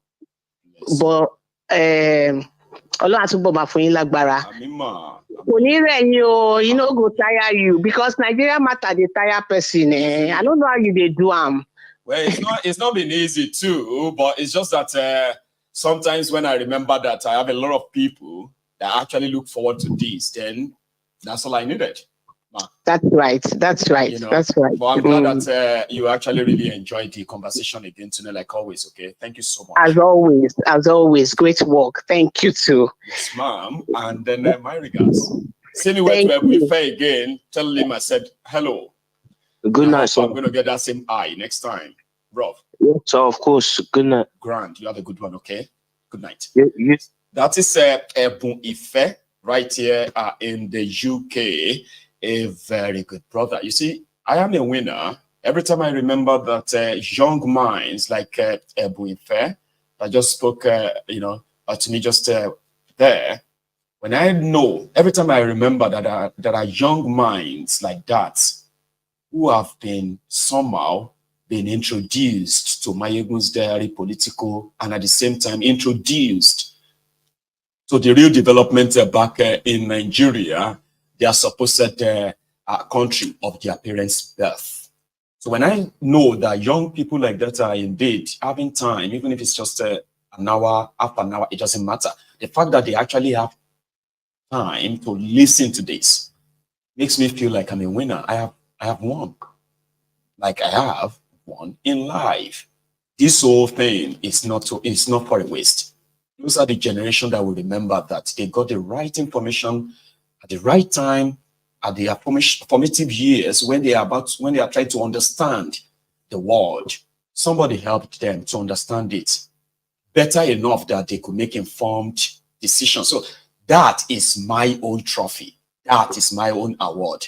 Emefiele, you make me feel proud every time that I have somebody like yourself, patient enough to sit right there and listen to me. God bless you. Here is another caller on the line. Sorry for keeping you there. Hello. Hello, Maiyegun. Good evening. How are you? I'm fine, sir. You? Well, very well. Thank you. It's been a long night. It's a long day, if you ask me. Here we are. Yeah. Yeah. It's Ferdinand from Newcastle. How are you doing tonight, Ferdinand? I'm okay. Maiyegun, you see, I really love what you're doing. I really love what you're doing, and keep doing it, because you know, the establishment, they watch your broadcast. You know, they are getting your message. They do. Because there was something I noticed when Nnamdi Kanu was arrested. They tabled everything he was saying against Buhari. And even Nnamdi Kanu used to tell us then, because I used to listen to his broadcast, that do you know that if I want to broadcast by 8 o'clock, the federal government by 7:30, they've already tuned in, they're waiting for me. There's no doubt in that, because you see, platforms like this, they are all normal things, okay? Every government in the world does it, okay? If they look at you and you are discussing just fun stuff, you are not a problem. Yeah. But the day you begin to discuss something that has to do with governance, government, politics, you begin to monitor. You become a person of interest. Yeah, you have a platform that will influence millions. They don't joke with it. And that is why when people look at me and say, you're just wasting your time, I'm like, okay, don't worry, give it time. They don't joke with it. They have all their agents, even as the main brokers, they are following you back to back. They are watching you on YouTube. No doubt. So keep doing what you're doing, because it's hitting them. It's hitting them. So what I wanted to say, you see the likes of you see Werewike.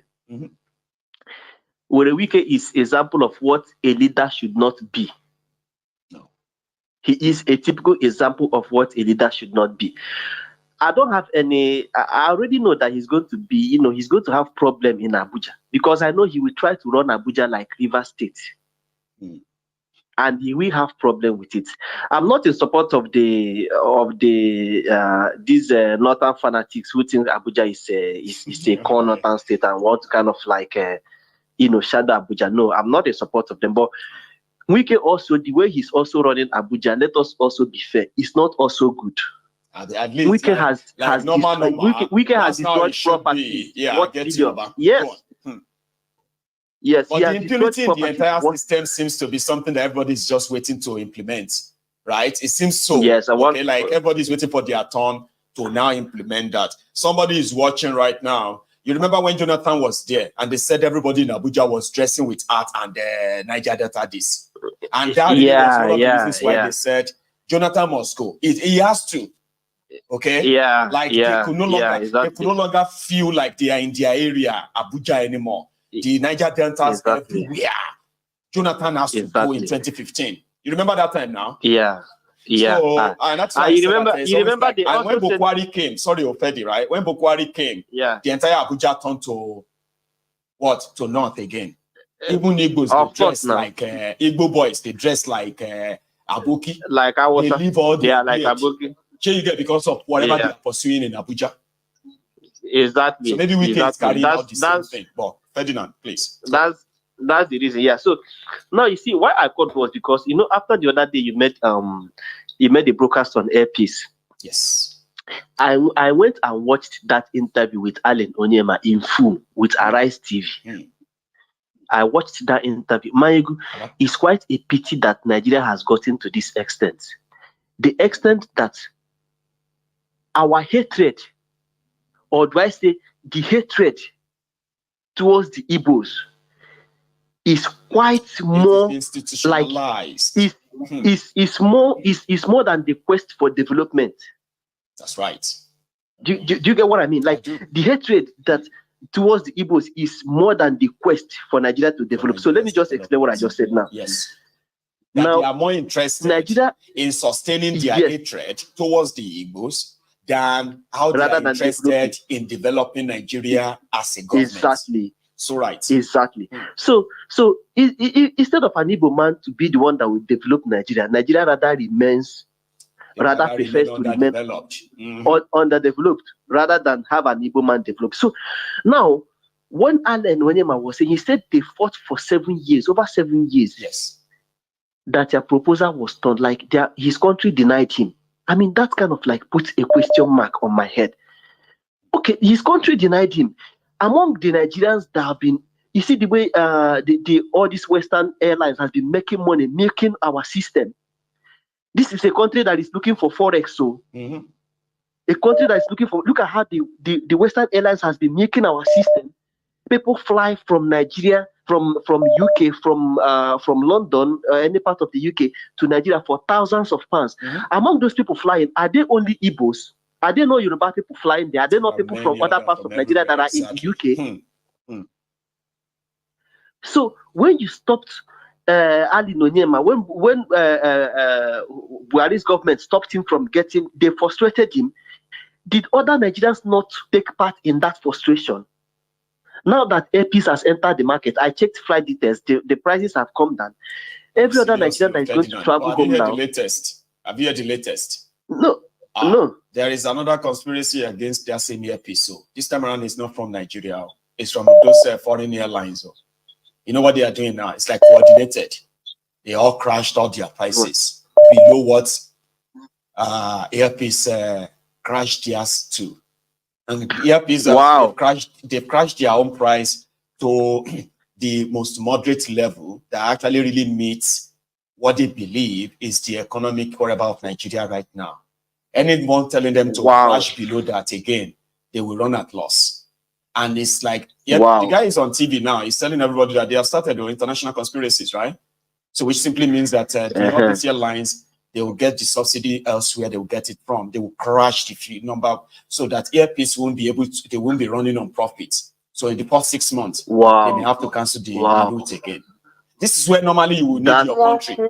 Are you with me, Ferdinand? This is where you will need your country. Yeah, I'm here. Where you have to stand up and say, if you try this with us, right? We're going to stop it from flying into our country. But no, it's Nigeria. Yeah. Just so you know. Yeah. They're already threatening that. Just so that you know.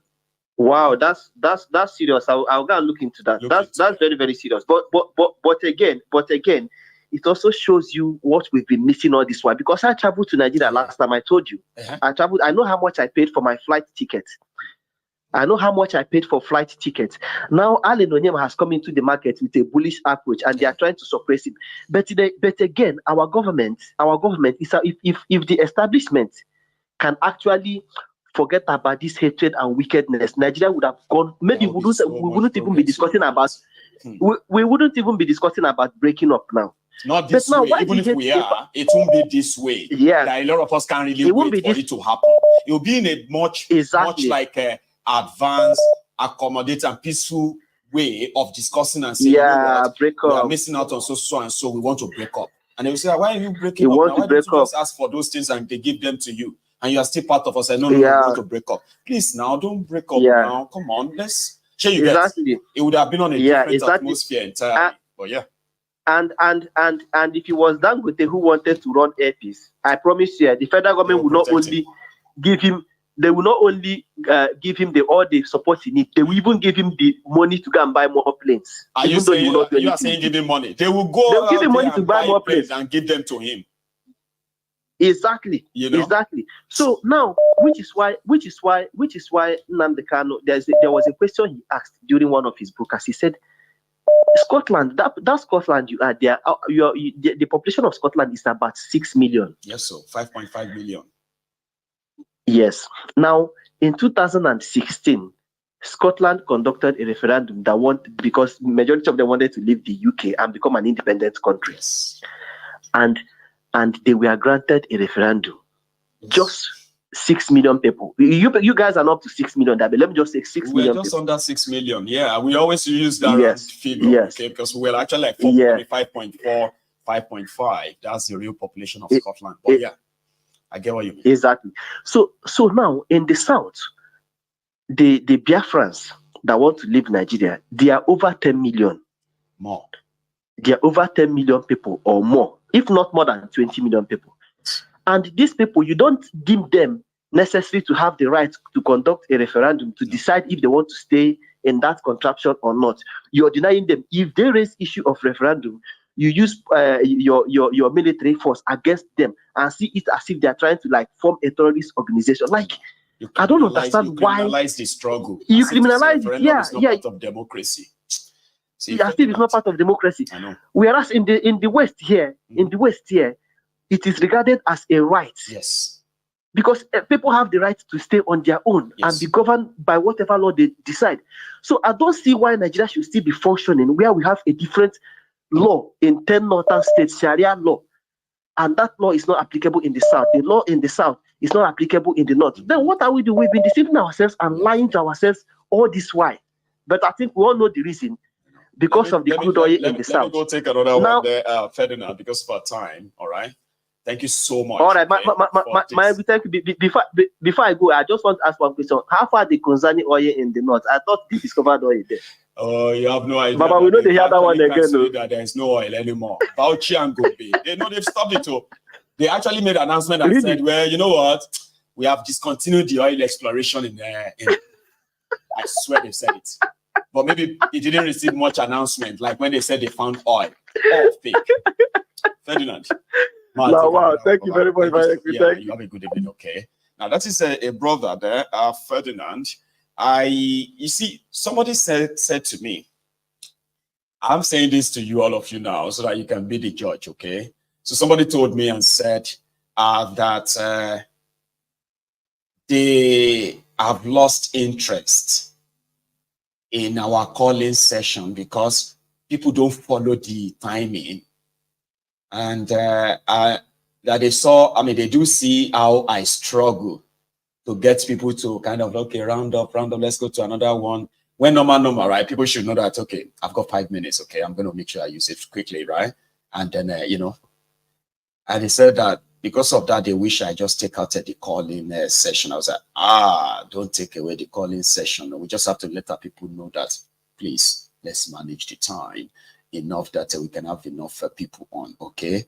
I actually had that conversation with a friend. I mean, he was concerned and he said, sometimes people just spend time and they forget the fact that it's a phone-in program and all of that. And they see me struggle to kind of remind them, like, well, I'm not struggling to remind them. Sometimes I enjoy the chat. I enjoy just having that chat with you until I'm like, oh, we've been talking for 10 minutes. Guy, let's wrap it up now so that people don't become, So I beg of you, please help me in that aspect. Okay, don't let us try it too much. 3, 5 minutes. I said, let other people come on, right? It helps. Save time. Hello there. Is that a one true? Who did this? One true emperor. Is that you? Can you hear me? Okay. I think I don't. Hello, can you hear me? Oh yeah, I can. Can you? Yeah, I can hear you now. Salam alaikum, my brother. Alaikum Sapa, brother. See, how are you today? Feeling good, feeling great, but a little bit angry. Arsenal went to go and mess me up. Foolish club. Arsenal ticket cut, Abi. Nah, bro. I don't gamble. No, not gamble. You didn't get the joke. See, the joke is that your team that you've been kind of projecting that by the time we win this game now will be this, and we'll have more points and this and that. Then you've done all your calculation. The last minute shop. Arsenal cut. Imagine. Arsenal just done me today, I beg. So let us go with the rider for today. Also, I just want to say one thing before we get into it. That's your friend that is complaining about people spending much time on the phone. I don't think he understands the frustration Nigerians are going through. So let people call. We don't see things all the same anyway. So I told her, I said, don't even suggest it. If I take that away from that program, there will be people that will pass and say, wow, okay, wait today, Bro, let your friends stop crying. Let your friends stop crying. All right, let's move on for today. He's probably hearing too that he should. Please. All right. So let us talk about Betta Edu. The Nigerian youth, the Nigerian young slaves, the Nigerian zombies and bastards that only care about the world and the Big Brother and all that. They will shout at you. They will shout at the top of their voice, saying that they are the leaders of tomorrow. And yet they were given an opportunity. What happened? 30 billion. 50 bank accounts. In a private account. 50. And yet the Attorney General, instead of him to report, he was even advising Betta Edu on how to raise memo. So basically, from what you've said, it means that these politicians, these ruiners of Nigeria, They still are monetary raising memo. All they have to do is to raise a memo and they don't move money. That's all it takes. So as you so as you said before, even though those zombies back in that country don't think they are kidnapped, they don't know that the government is using their destiny to be paying ransom. They don't know that they are paying ransom. Honestly. All this borrowing, all this looting, the average Nigerian is paying ransom. They don't know that they are paying ransom. It's like we are being held under gun, what do you call it right now? And they could just do whatever they want. And whatever it is that they want. Whatever it is that they want. Now, let us now go away from Edu. Let's now go to these northern bastards crying. Honestly, whenever I hear these northerners complaining, it's like they are making noise. It's like, you know, when mosquito is disturbing you. Right. That is how they sound. Where were they during 8 years of Buhari? Buhari was their president. Northerners are still the poorest people. Northerners are when you talk about slaves, number one are Nigeria. This number one, Northerners are the number one slaves. They can carry their Islam. They are the number one slaves. And these bastard slaves will look at we Southerners and call us infidels. Let me say it right now. If you are a Muslim, whether you are from the south or you are from the north, you are a fucking infidel. To me, you are a fucking infidel. You are a fucking infidel. To the Christians as well, hearing me, you are also a fucking infidel. Do you know why I'm calling you guys infidels? Because you bastards, you slaves in that country, you abandoned your true religion for a white man's religion. You kill yourself. You abuse yourself for a foreign religion. So all of you in that country called Nigeria, you are all fucking infidels. You forgot your roots. You forgot what it means to be Yoruba, what it means to be Biafra, what it means to be an Ijo, a TVP. You've forgotten the education that your forefathers gave you, and you're crying and killing yourself over a white man religion. And you Nigerians, it will not be well with you. So let us forget about that one. Now let us go to that your Israel. That not be asking the pastor they speak Quran like that. And wait, Michael, does he think that by him knowing how to speak Quran, does he think that he will get special position? Well, does he think that dumb as a dog? There are those who think so. Oh, I need to go and learn how to speak Hausa so they will love me. I need to learn how to speak Fufude so they will love. Oh, I need to learn how to speak Arabic. And they will just make me, I will just look like a special person. Dumbo fuck, as you said, okay. Right? Okay. So now, let me now say this. And I'm very sure that my brother in the chat will agree with me. Martinelli, because Martinelli knows redeem like me.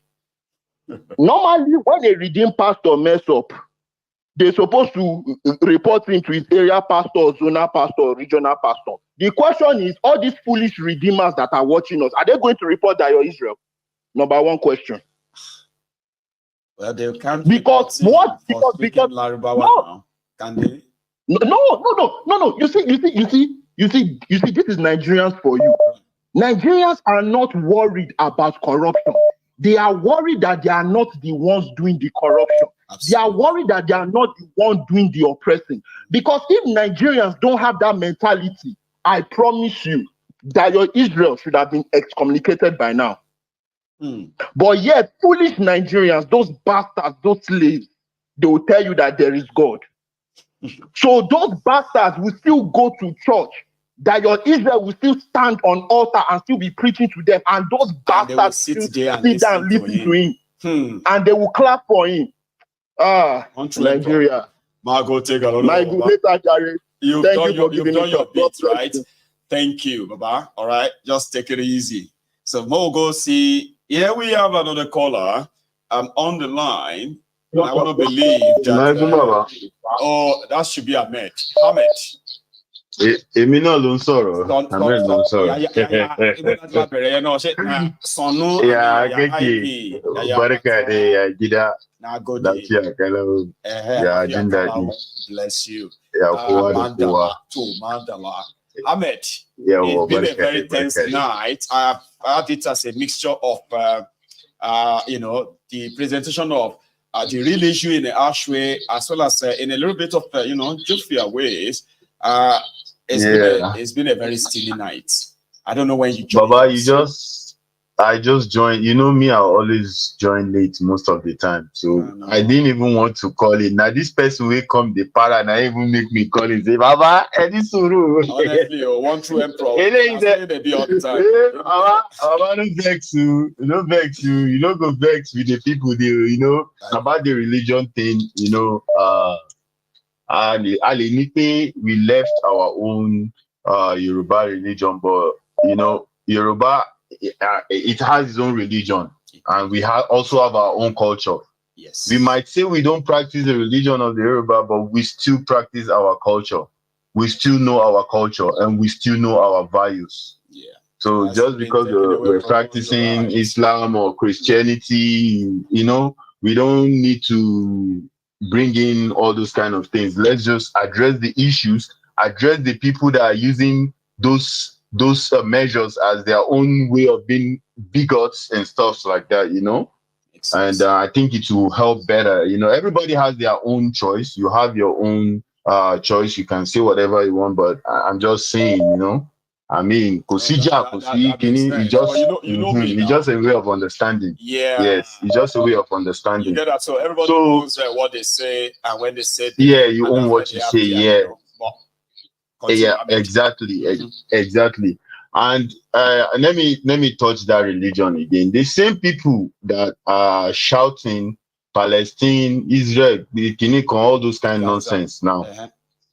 Gaza, pray for Palestine. Pray for Gaza, pray for Palestine. Do you know? Let me tell you one thing. Do you know that the SF, some part of the SF, I think the Navy, precisely the one I have info about the Navy precisely.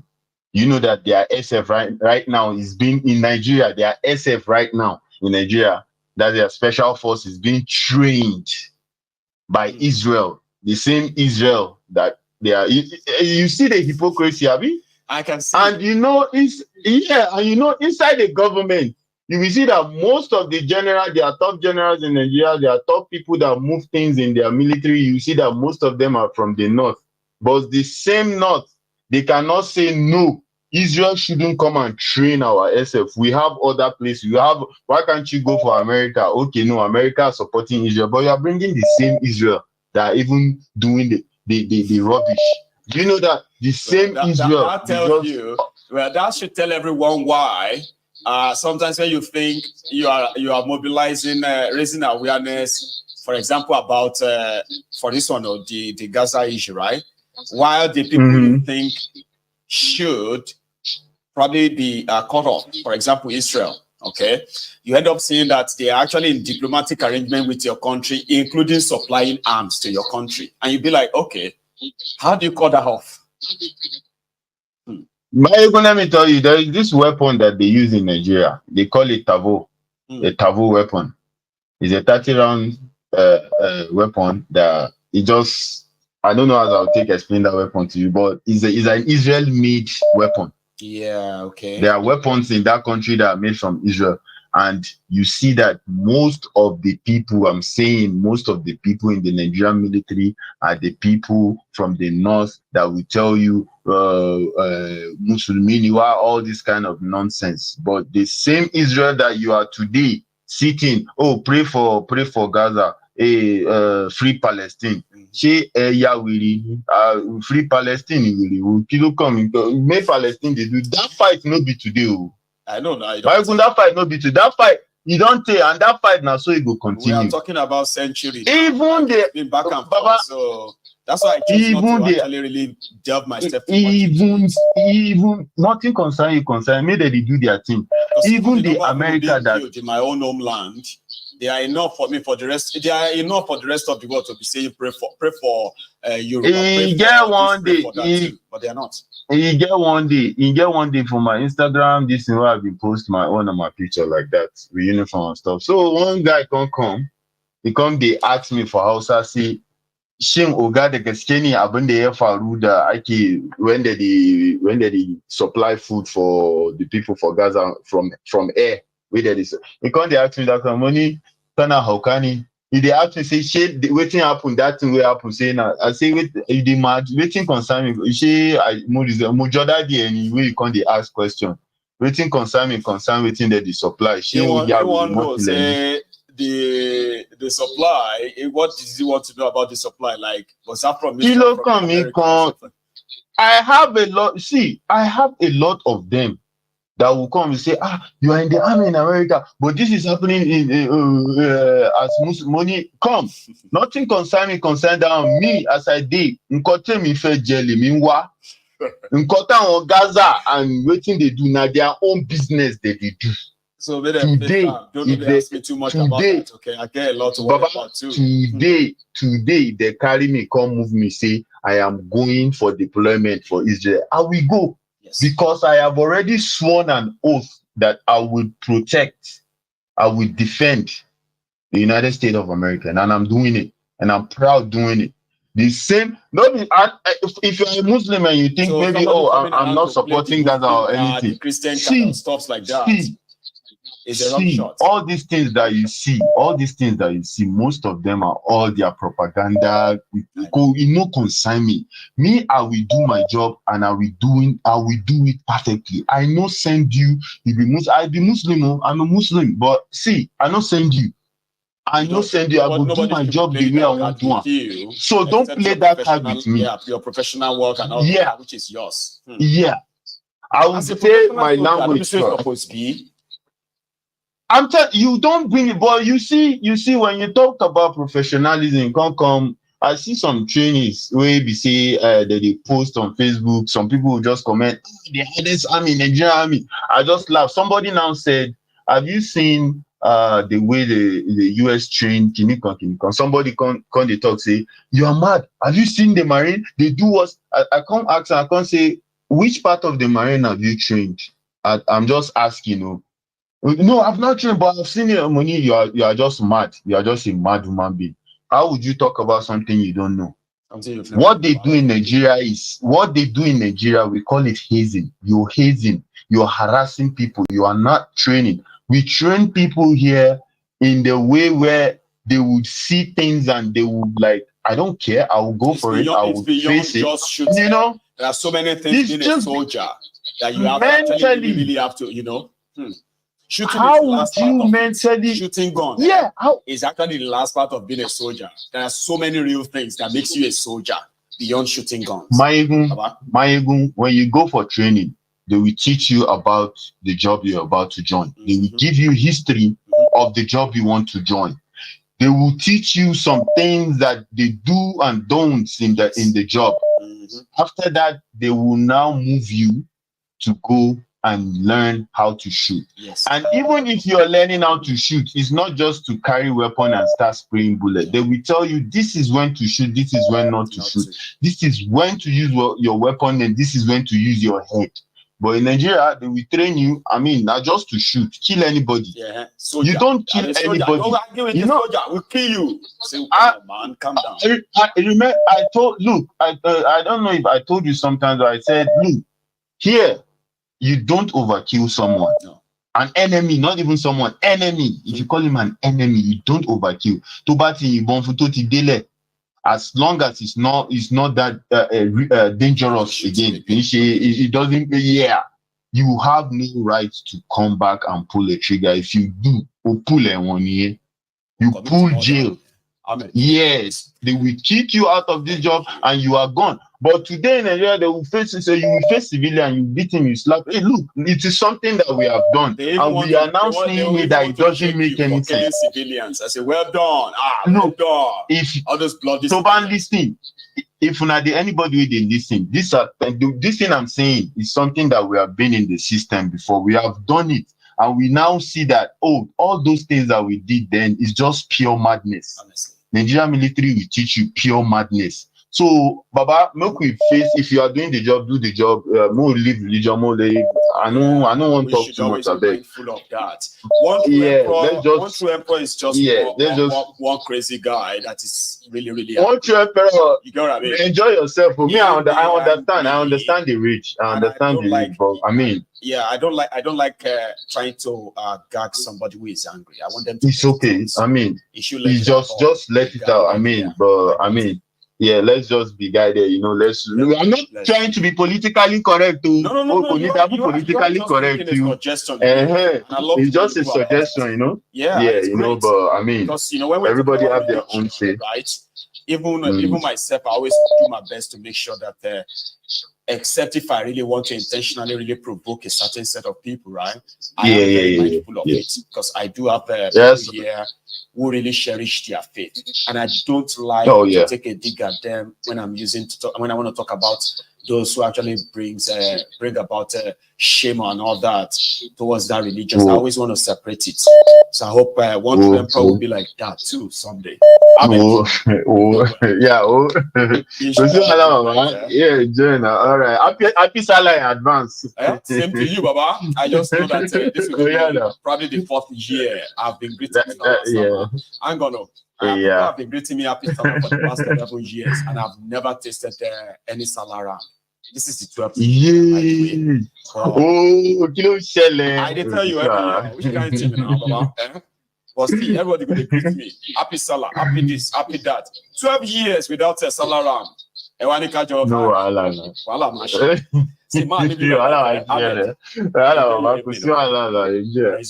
now that is Ahmed right there. From is a soldier, United States of America soldier, and he's my friend. So be careful. I've got a lot of friends, right? And when I say lot and loads of friends, I am talking about those who are like friends and they are at the same time disciples. We've come a long way.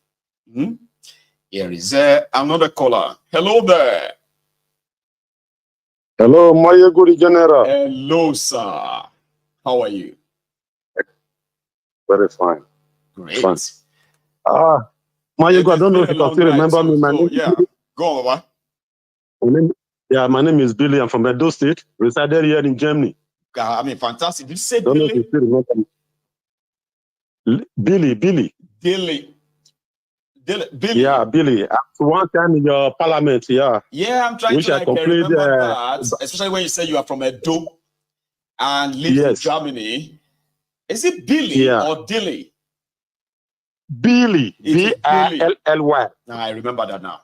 So, Billy, man. Thank you so much for calling in, okay, Baba? All of us can hear you now. Go on. Thank you. Thank you. Yeah, I'll be addicted to your program. From 7 o'clock, I start looking for your program. I will watch the one of yesterday before entering the one of today. So it's a marvelous thing that you are doing, my brother. Thank you so much. Thank you very much for being the voice of the voiceless. Thank you. Yeah. On a quick one, Maiyegun.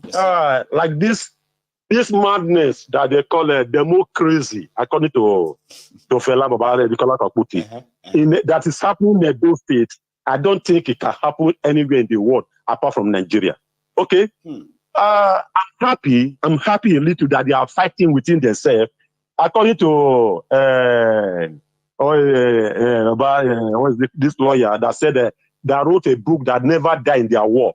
Oh, so never died in their war. Yes, never died in their war. So I am kind of very happy that what is happening to them, at least if they can scatter more, if that problem can happen more among them. It never stopped then. I wish the Edo State House of Assembly can hasten the way they hasten in this impeachment that they give to Taibu. I wish they can further enhance everything they are doing in Edo State when it comes to governance, how they govern the people of Edo State. Honestly. Okay? Now, when Obaseki came for the second time, we were the one that fought for him that said 4 + 4 talk back. Now, Obaseki went to my local government, in Oriomo, to be precisely my ward at Uboko ward, okay, and promised then of tying the road 4 years ago from my village down to Benin in just 32 kilometers. For 4 years now, Maiyegun, 4 kilometers of that road is not yet getting to the middle. 4 years. Like, how do they? Okay, How do these guys? Right? How do these guys really actually sleep at night? For example, right? This your community. Like, I walk into your community now, I say, "Oh, you need to vote for me. I'm going to fix this road. I promise all of you. In fact, I'm talking to a designer right now, an engineer, blah blah blah blah blah." Then 4 years after that, I'm bringing somebody else that, please vote for this person, is going to succeed me. What are you going to tell them? I'm going to build this road when he becomes governor. Like, do they even have any shame in that regard? I do ask myself. Maiyegun, these people are evil. They don't think. I don't even think. I don't even think if they sleep at all. Because if they sleep and they have a kind of dream, they're supposed to be dreaming about the nightmare of my people dying in that road every day. Okay, I don't think they sleep, because if they sleep, really, they will be dreaming of my great-grandfather, of my ancestors that have died in that road. Maiyegun, that is number one. Number two, it's not like forever road. How last time I came to the program, thing to do 4 years. The last time I came to this platform, yes, I complained bitterly about not having light. I'm going to 54 years of my age now, Maiyegun. My father lived in that village. My father died at 60-something. My great-grandfather lived in that village that died about 90-something years. Till now, Bokoniro have been in existence for the past 200 years. Till now, Maiyegun, no light. No light. I'm telling you. It's not that. I bet it's not that. I bet it's that. No matter how unmotorable, no matter how unmotorable, can you hear me? From the road. Ubokoniro resided along the Benin Abraka Expressway. No light. 63 years of independence. No light. Let me tell you, Maiyegun, among the whole world in Oriomo, right from Ukpato ward, down to Mewesi ward, Uboko ward, go to Iyoba ward, there is no light. The only place that they have light is Ronigbe ward. Ronigbe and Urome and Ewesi have light because of the indigenous factories they have there at the refinery. Yes. Then Urome have a light because of Odubu. From Ugo, go to what is it called? Obagie, all this place down to Ikbe. There is nothing, no light. No light. This place I'm talking about now, we have over 21 community. Wow. Over 21 community, no light. It's not that this village now, they are very internal. No, they are along the Benin Abraka Express Road. Along the Benin Abraka Express Road, share my village. So there is no light. That is where you have that 32 kilometers of. See, I have seen worse roads in Benin on so many occasions, right? I have seen people who went on the main road like that in Benin, and a lot of people were asking, what exactly did Obaseki do in 8 years in Benin, in Edo? 8 years. That might be scam. That might be scam. This Igodalo guy, I swear Igodalo guy, is also the chairman, economic team of Obaseki for 8 years. Is the guy in charge of all this economic team they always put up and say they are advising them on economy. I swear Igodalo, a banker, is said to be the head of Obaseki's economic team. And now he's going to be the governor, which means he's been part and parcel of the entire failure in the first place. But it doesn't seem like the Edo people will be able to escape this, by the way. Obaseki's the thing is, I'm happy that the two major parties are bringing out a candidate from Edo Central. Which I'm very, very happy of. I am not from Edo Central. I am from Oriomo. But I'm happy that I'm from Edo South. So, which is from Oriomo. So, from Edo Central, I'm happy because these people have been a great leader. You understand me? Because during the time of Bruce Ali, Edo State was torn. Okay? During the 18 months of what is it, man? This man that was Osumbo. Okay, Edo State at least witnessed a little good of governance. But the 8 years of Oshomole and the 8 years of Obaseki and the 8 years of Igbeneghu have been a death trap to Edo State. You understand me? So at least because Edo Central have no a long population, so they at least they have that consciousness that when they walk, at least the Edo people will regard them. So anytime they are coming, they always come with full governance and come and really deliver the dividends of governance to Edo people. My brother, please. I love this, Billy Man. See, you know what you have just done, Billy Man. You know what you have just done. You have managed to get, especially the Edo people watching this broadcast this evening. It doesn't matter where they belong to. You have actually got a lot of them thinking right now. And I appreciate that. Okay, thank you so much. We are watching. Thank you, Maiyegun. Really? Thank you, Maiyegun. Thank you so much, sir. You have a good evening. I'm happy. Thank you very much, Maiyegun. Thank you. God bless you. Thank you too. Yeah. So that's Sabili calling us from Germany. A brilliant submission of an Edo man who is watching from far. Why are those they thought could be better and different, especially when it comes to this Edo issue? You see, when they were doing the Edo no be Lagos, or more, you need to see the Edo people in the diaspora. They took it personally. Oh dear, they took it personally. Oshiomole, we supported you. We supported you, Oshiomole. Now you are trying to now stop. You know, I remember all those days. Everyone is disappointed. There are many of them still feeling like, even though Obaseki fumbled, because of the time and energy and everything they put behind him, thinking is, you know, we not make them come out and say anything against him. But what Mr. Billy just did, my brother there, what you just did there is that you have gotten a lot of them thinking now and say, I think it's time for me to actually be honest too. Obaseki effed up. More take this one. Please remember, I want to say big thank you to my super chatters, okay? Let me see if I can, let's start with Kingsley Ogiriaki. And then I've got Kesintin, Ifikam. That's Kesintin. Kesintin, bro. Then I've got Yomi Totu. Totu, Baba. Thank you. Here is that caller on the line. Hello there. Yeah, Maiyegun. Good evening, Baba. Good evening, sir. How are you? Yeah. Thank you very much. Yesterday, I just an analogy. You know, there are some, when you are in the hospital, there are different types of doctors or nurses that will come and give you medication or see how you're feeling. There are some doctors that will come, some nurses that will come. Yeah. You will be happy. And some, they will come and they will aggravate your illness. You might even die on the spot or have hypertension. And we always pray never to come up or to encounter such or those. Yeah, exactly. That is what you are to me. And yesterday I clocked 20 times 3 plus 1. Just like the young man, what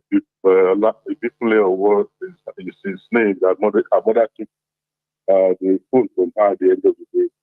You have been my doctor for the past 4 years. About your mood doctor, yeah?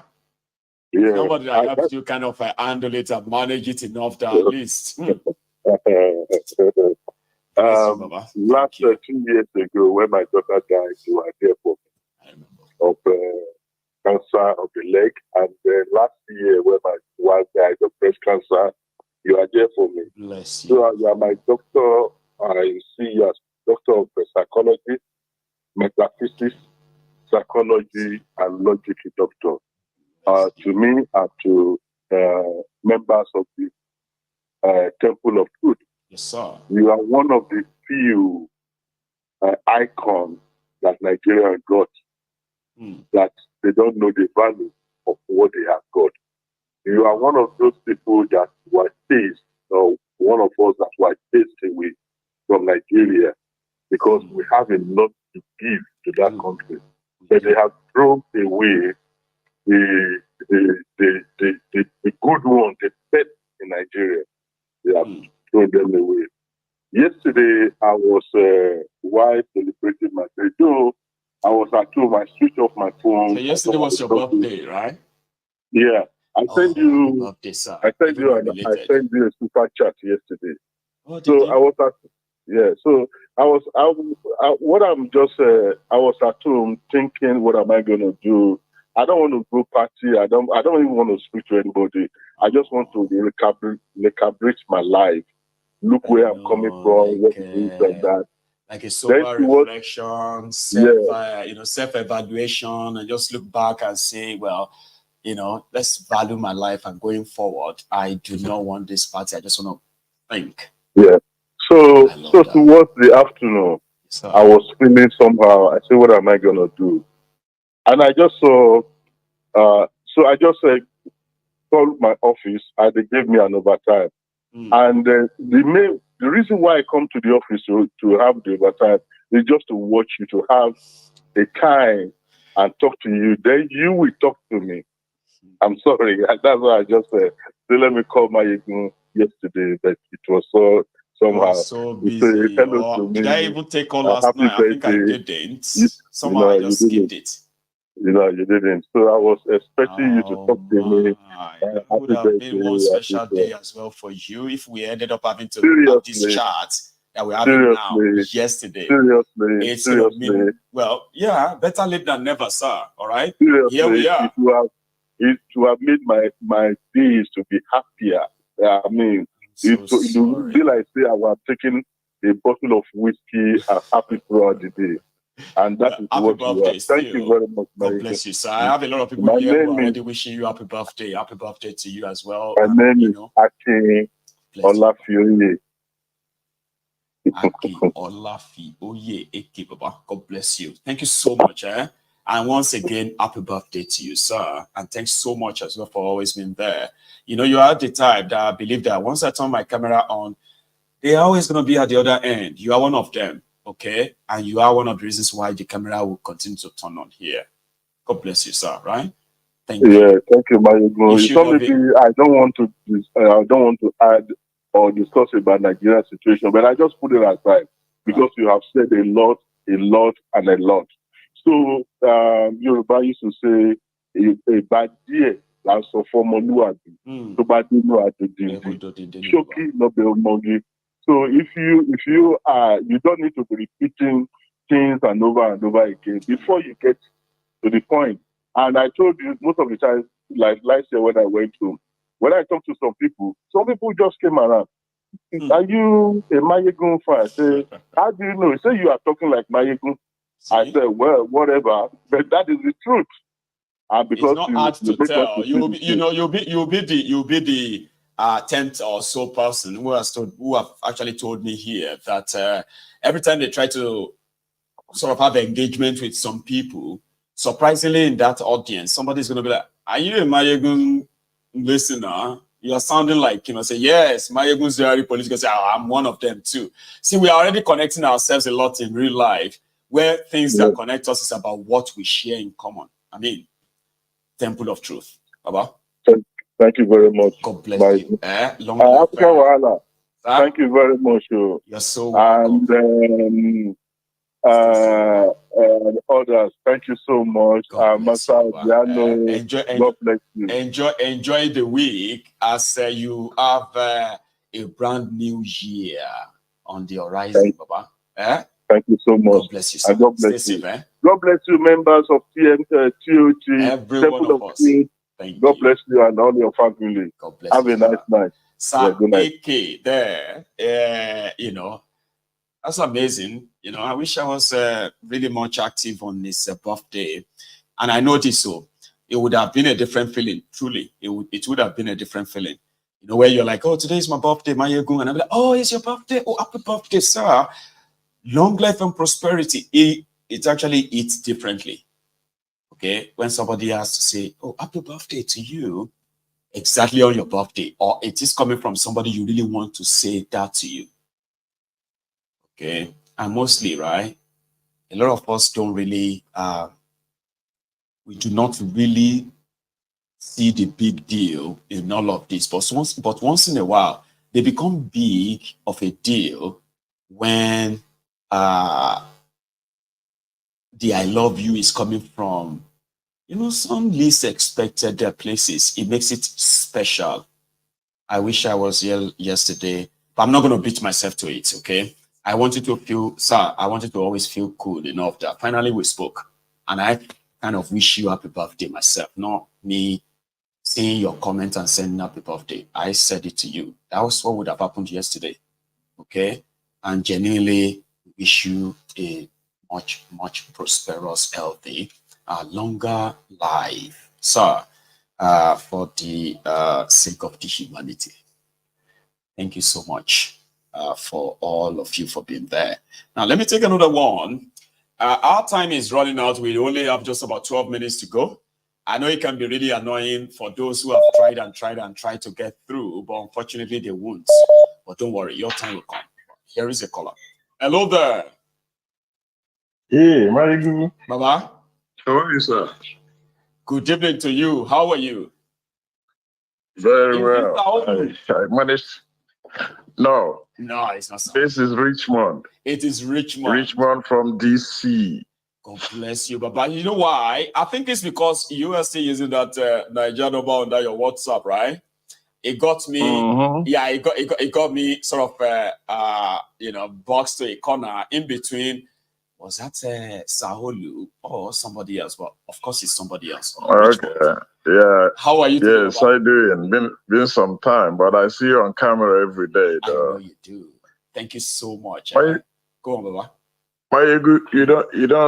You won't be able to comprehend what you do. You know, the God-given talent that you are using positively, and you don't allow any influence to stop you from being focused on what you believe in. Baba, thank you so much. You wouldn't know how far you have gone. It's all and you know what we say in Yoruba. You know what we say in Yoruba, right? You know.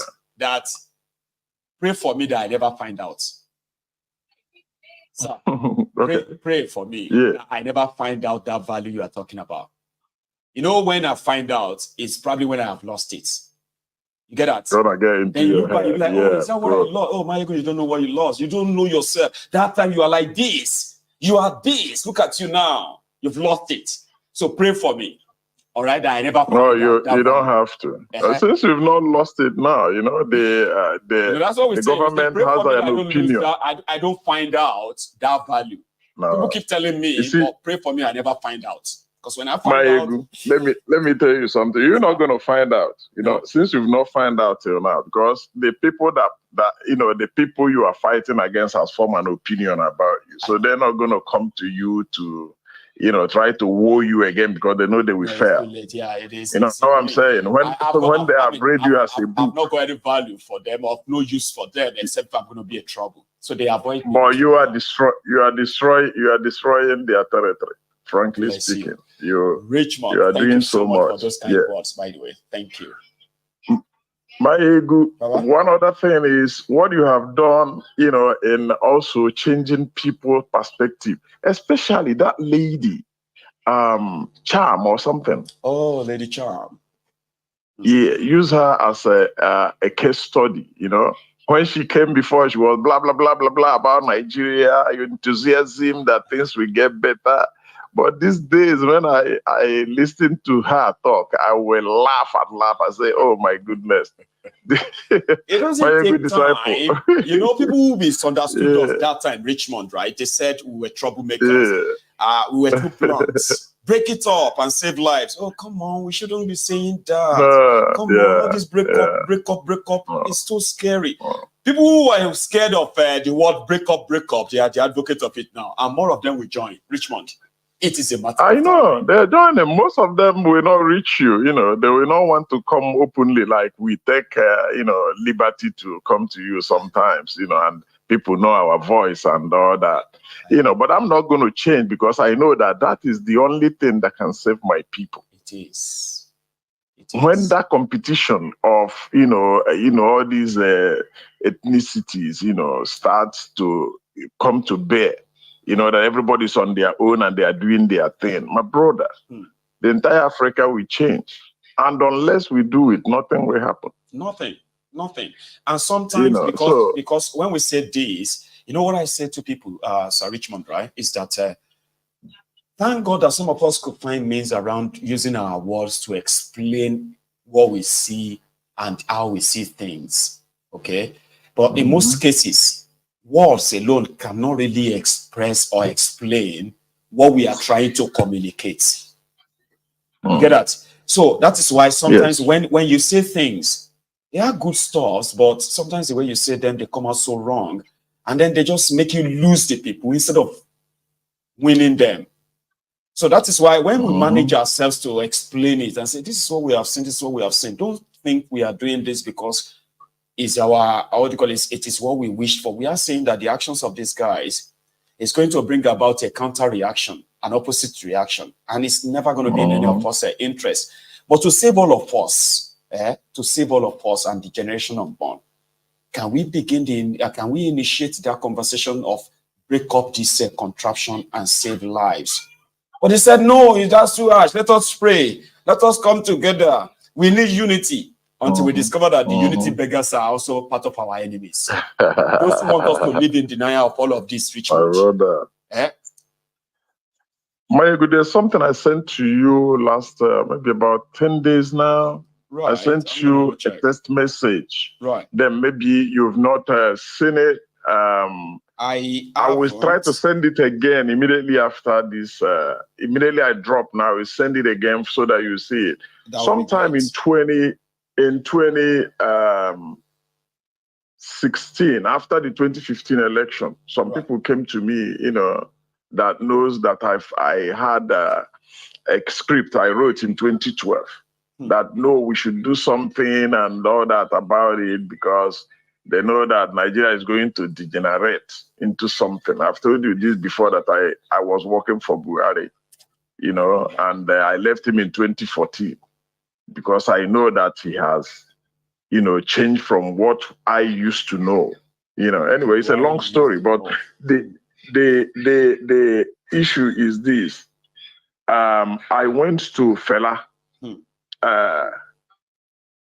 So to Dele for it to me, we had a discussion, and when we checked that concept, he then was writing a book, this book that he published, and he told me, listen, I want to release this book, and I want to do something else. He told me I don't want to say on there. That's fine. But when we looked at that, he said, this is not going to work. I said, why is it not going to work? He said, because of the knot. I said, it will work. It will. But that is exactly the concept that has come to play on Obi. I don't want to ask him again that you see that what I told you could work even in the knot. I sent you something that I want us to right discuss. Here in your inbox as we speak, trying to scroll through them. I've seen few. I want to see your studio become the #1 politically in Nigeria. Just let us, I don't know how else to reach you so that I can. Now, yeah. Like I said, see, by the time you drop this call, right, you should get my message. And I'm going to say, okay, hi, Richmond, keep this. Okay. That would be great. I'll send that to you right now because you're actually going to be my last caller anyway. So we can easily just do that, and you can easily confirm. I'm the one who has all these thousands of missed calls and messages, but mine shouldn't be too long to see on your phone. Okay, you will see it. I said, "I Richmond," and that will be me being able to actually follow up on any other further conversation. Okay, no problem, Richmond. Thank you. If I get it, I'll respond. Thank you so much. Keep doing what you're doing. Let us see what God has for Africa. Because I know that something must definitely give.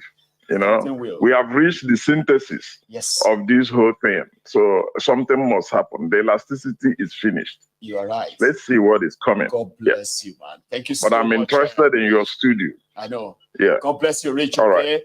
And I hope right, that now, I will be able to actually really recognize the number very well. Richmond, this will be the second time we are speaking in probably in 2-3 weeks, so which is great.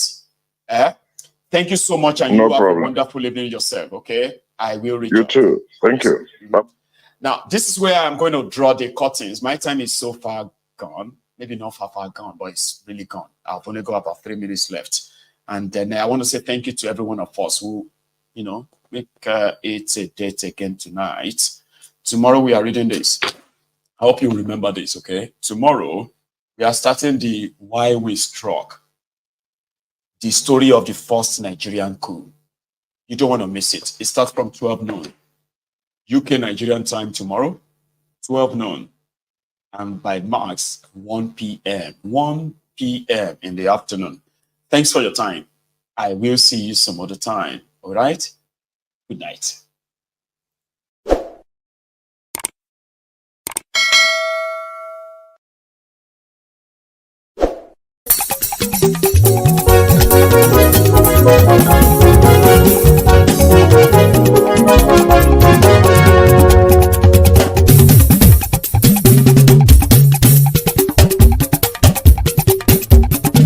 Maiyegun làwa mọ̀ làmọ̀ tó dòdòdò. Maiyegun Diary Maiyegun #1. Maiyegun làwa mọ̀ làmọ̀ tó dòdòdò. Maiyegun Diary Maiyegun #1. Maiyegun ti dé o ọ̀rẹ́ ara ìlú. Maiyegun Diary Maiyegun #1. Lórí Facebook lórí YouTube. Maiyegun Diary Maiyegun #1. Gbogbo bó ṣe ń lọ ni Maiyegun já wa sí.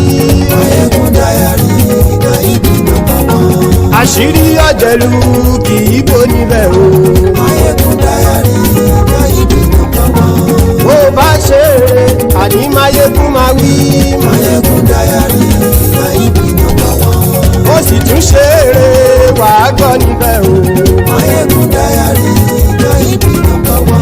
Maiyegun Diary Politico. Maiyegun Diary Maiyegun #1. Godfatherism kò sí lọ́rọ̀ Maiyegun. Maiyegun Diary Maiyegun #1. Ẹ farabalẹ̀ sẹ́ o kẹgọ́rọ̀ lẹ́nu o. Maiyegun Diary Maiyegun #1. Àní Maiyegun làwa mọ̀ tó dòdòdò. Maiyegun Diary Maiyegun #1.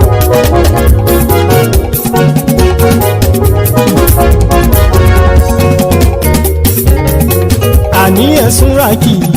Maiyegun ti dé. Maiyegun ti dé.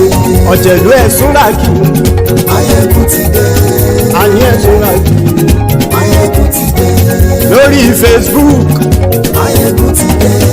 Àní ẹ̀sùn ràkì. Maiyegun ti dé. Lórí YouTube. Maiyegun ti dé. Àní ẹ̀sùn ràkì. Maiyegun ti dé. Bọ́ba bá gbé wúrẹ́. Maiyegun máa wí. Àní ẹ̀sùn ràkì. Maiyegun ti dé. Ijó ìgbádìyẹ. Maiyegun máa wí. Àní ẹ̀sùn ràkì. Maiyegun ti dé. Bí pẹ̀sìdó bá rúfin o. Maiyegun máa wí. Àní ẹ̀sùn ràkì. Maiyegun ti dé. Bí gómìnà kówó jẹ. Maiyegun máa wí. Àní ẹ̀sùn ràkì. Maiyegun ti dé. Ọlọ́pàá ti ń darí bá. Maiyegun máa wí. Àní ẹ̀sùn ràkì. Maiyegun ti dé. Aṣòfin tí ń rúfin o. Maiyegun máa wí. Àní ẹ̀sùn ràkì. Maiyegun ti dé. Òkúra olóṣèlú. Maiyegun máa wí. Àní ẹ̀sùn ràkì. Maiyegun ti dé. Ọ̀jẹ̀lú ẹ̀sùn ràkì. Maiyegun ti dé. Àní ẹ̀sùn ràkì. Maiyegun ti dé.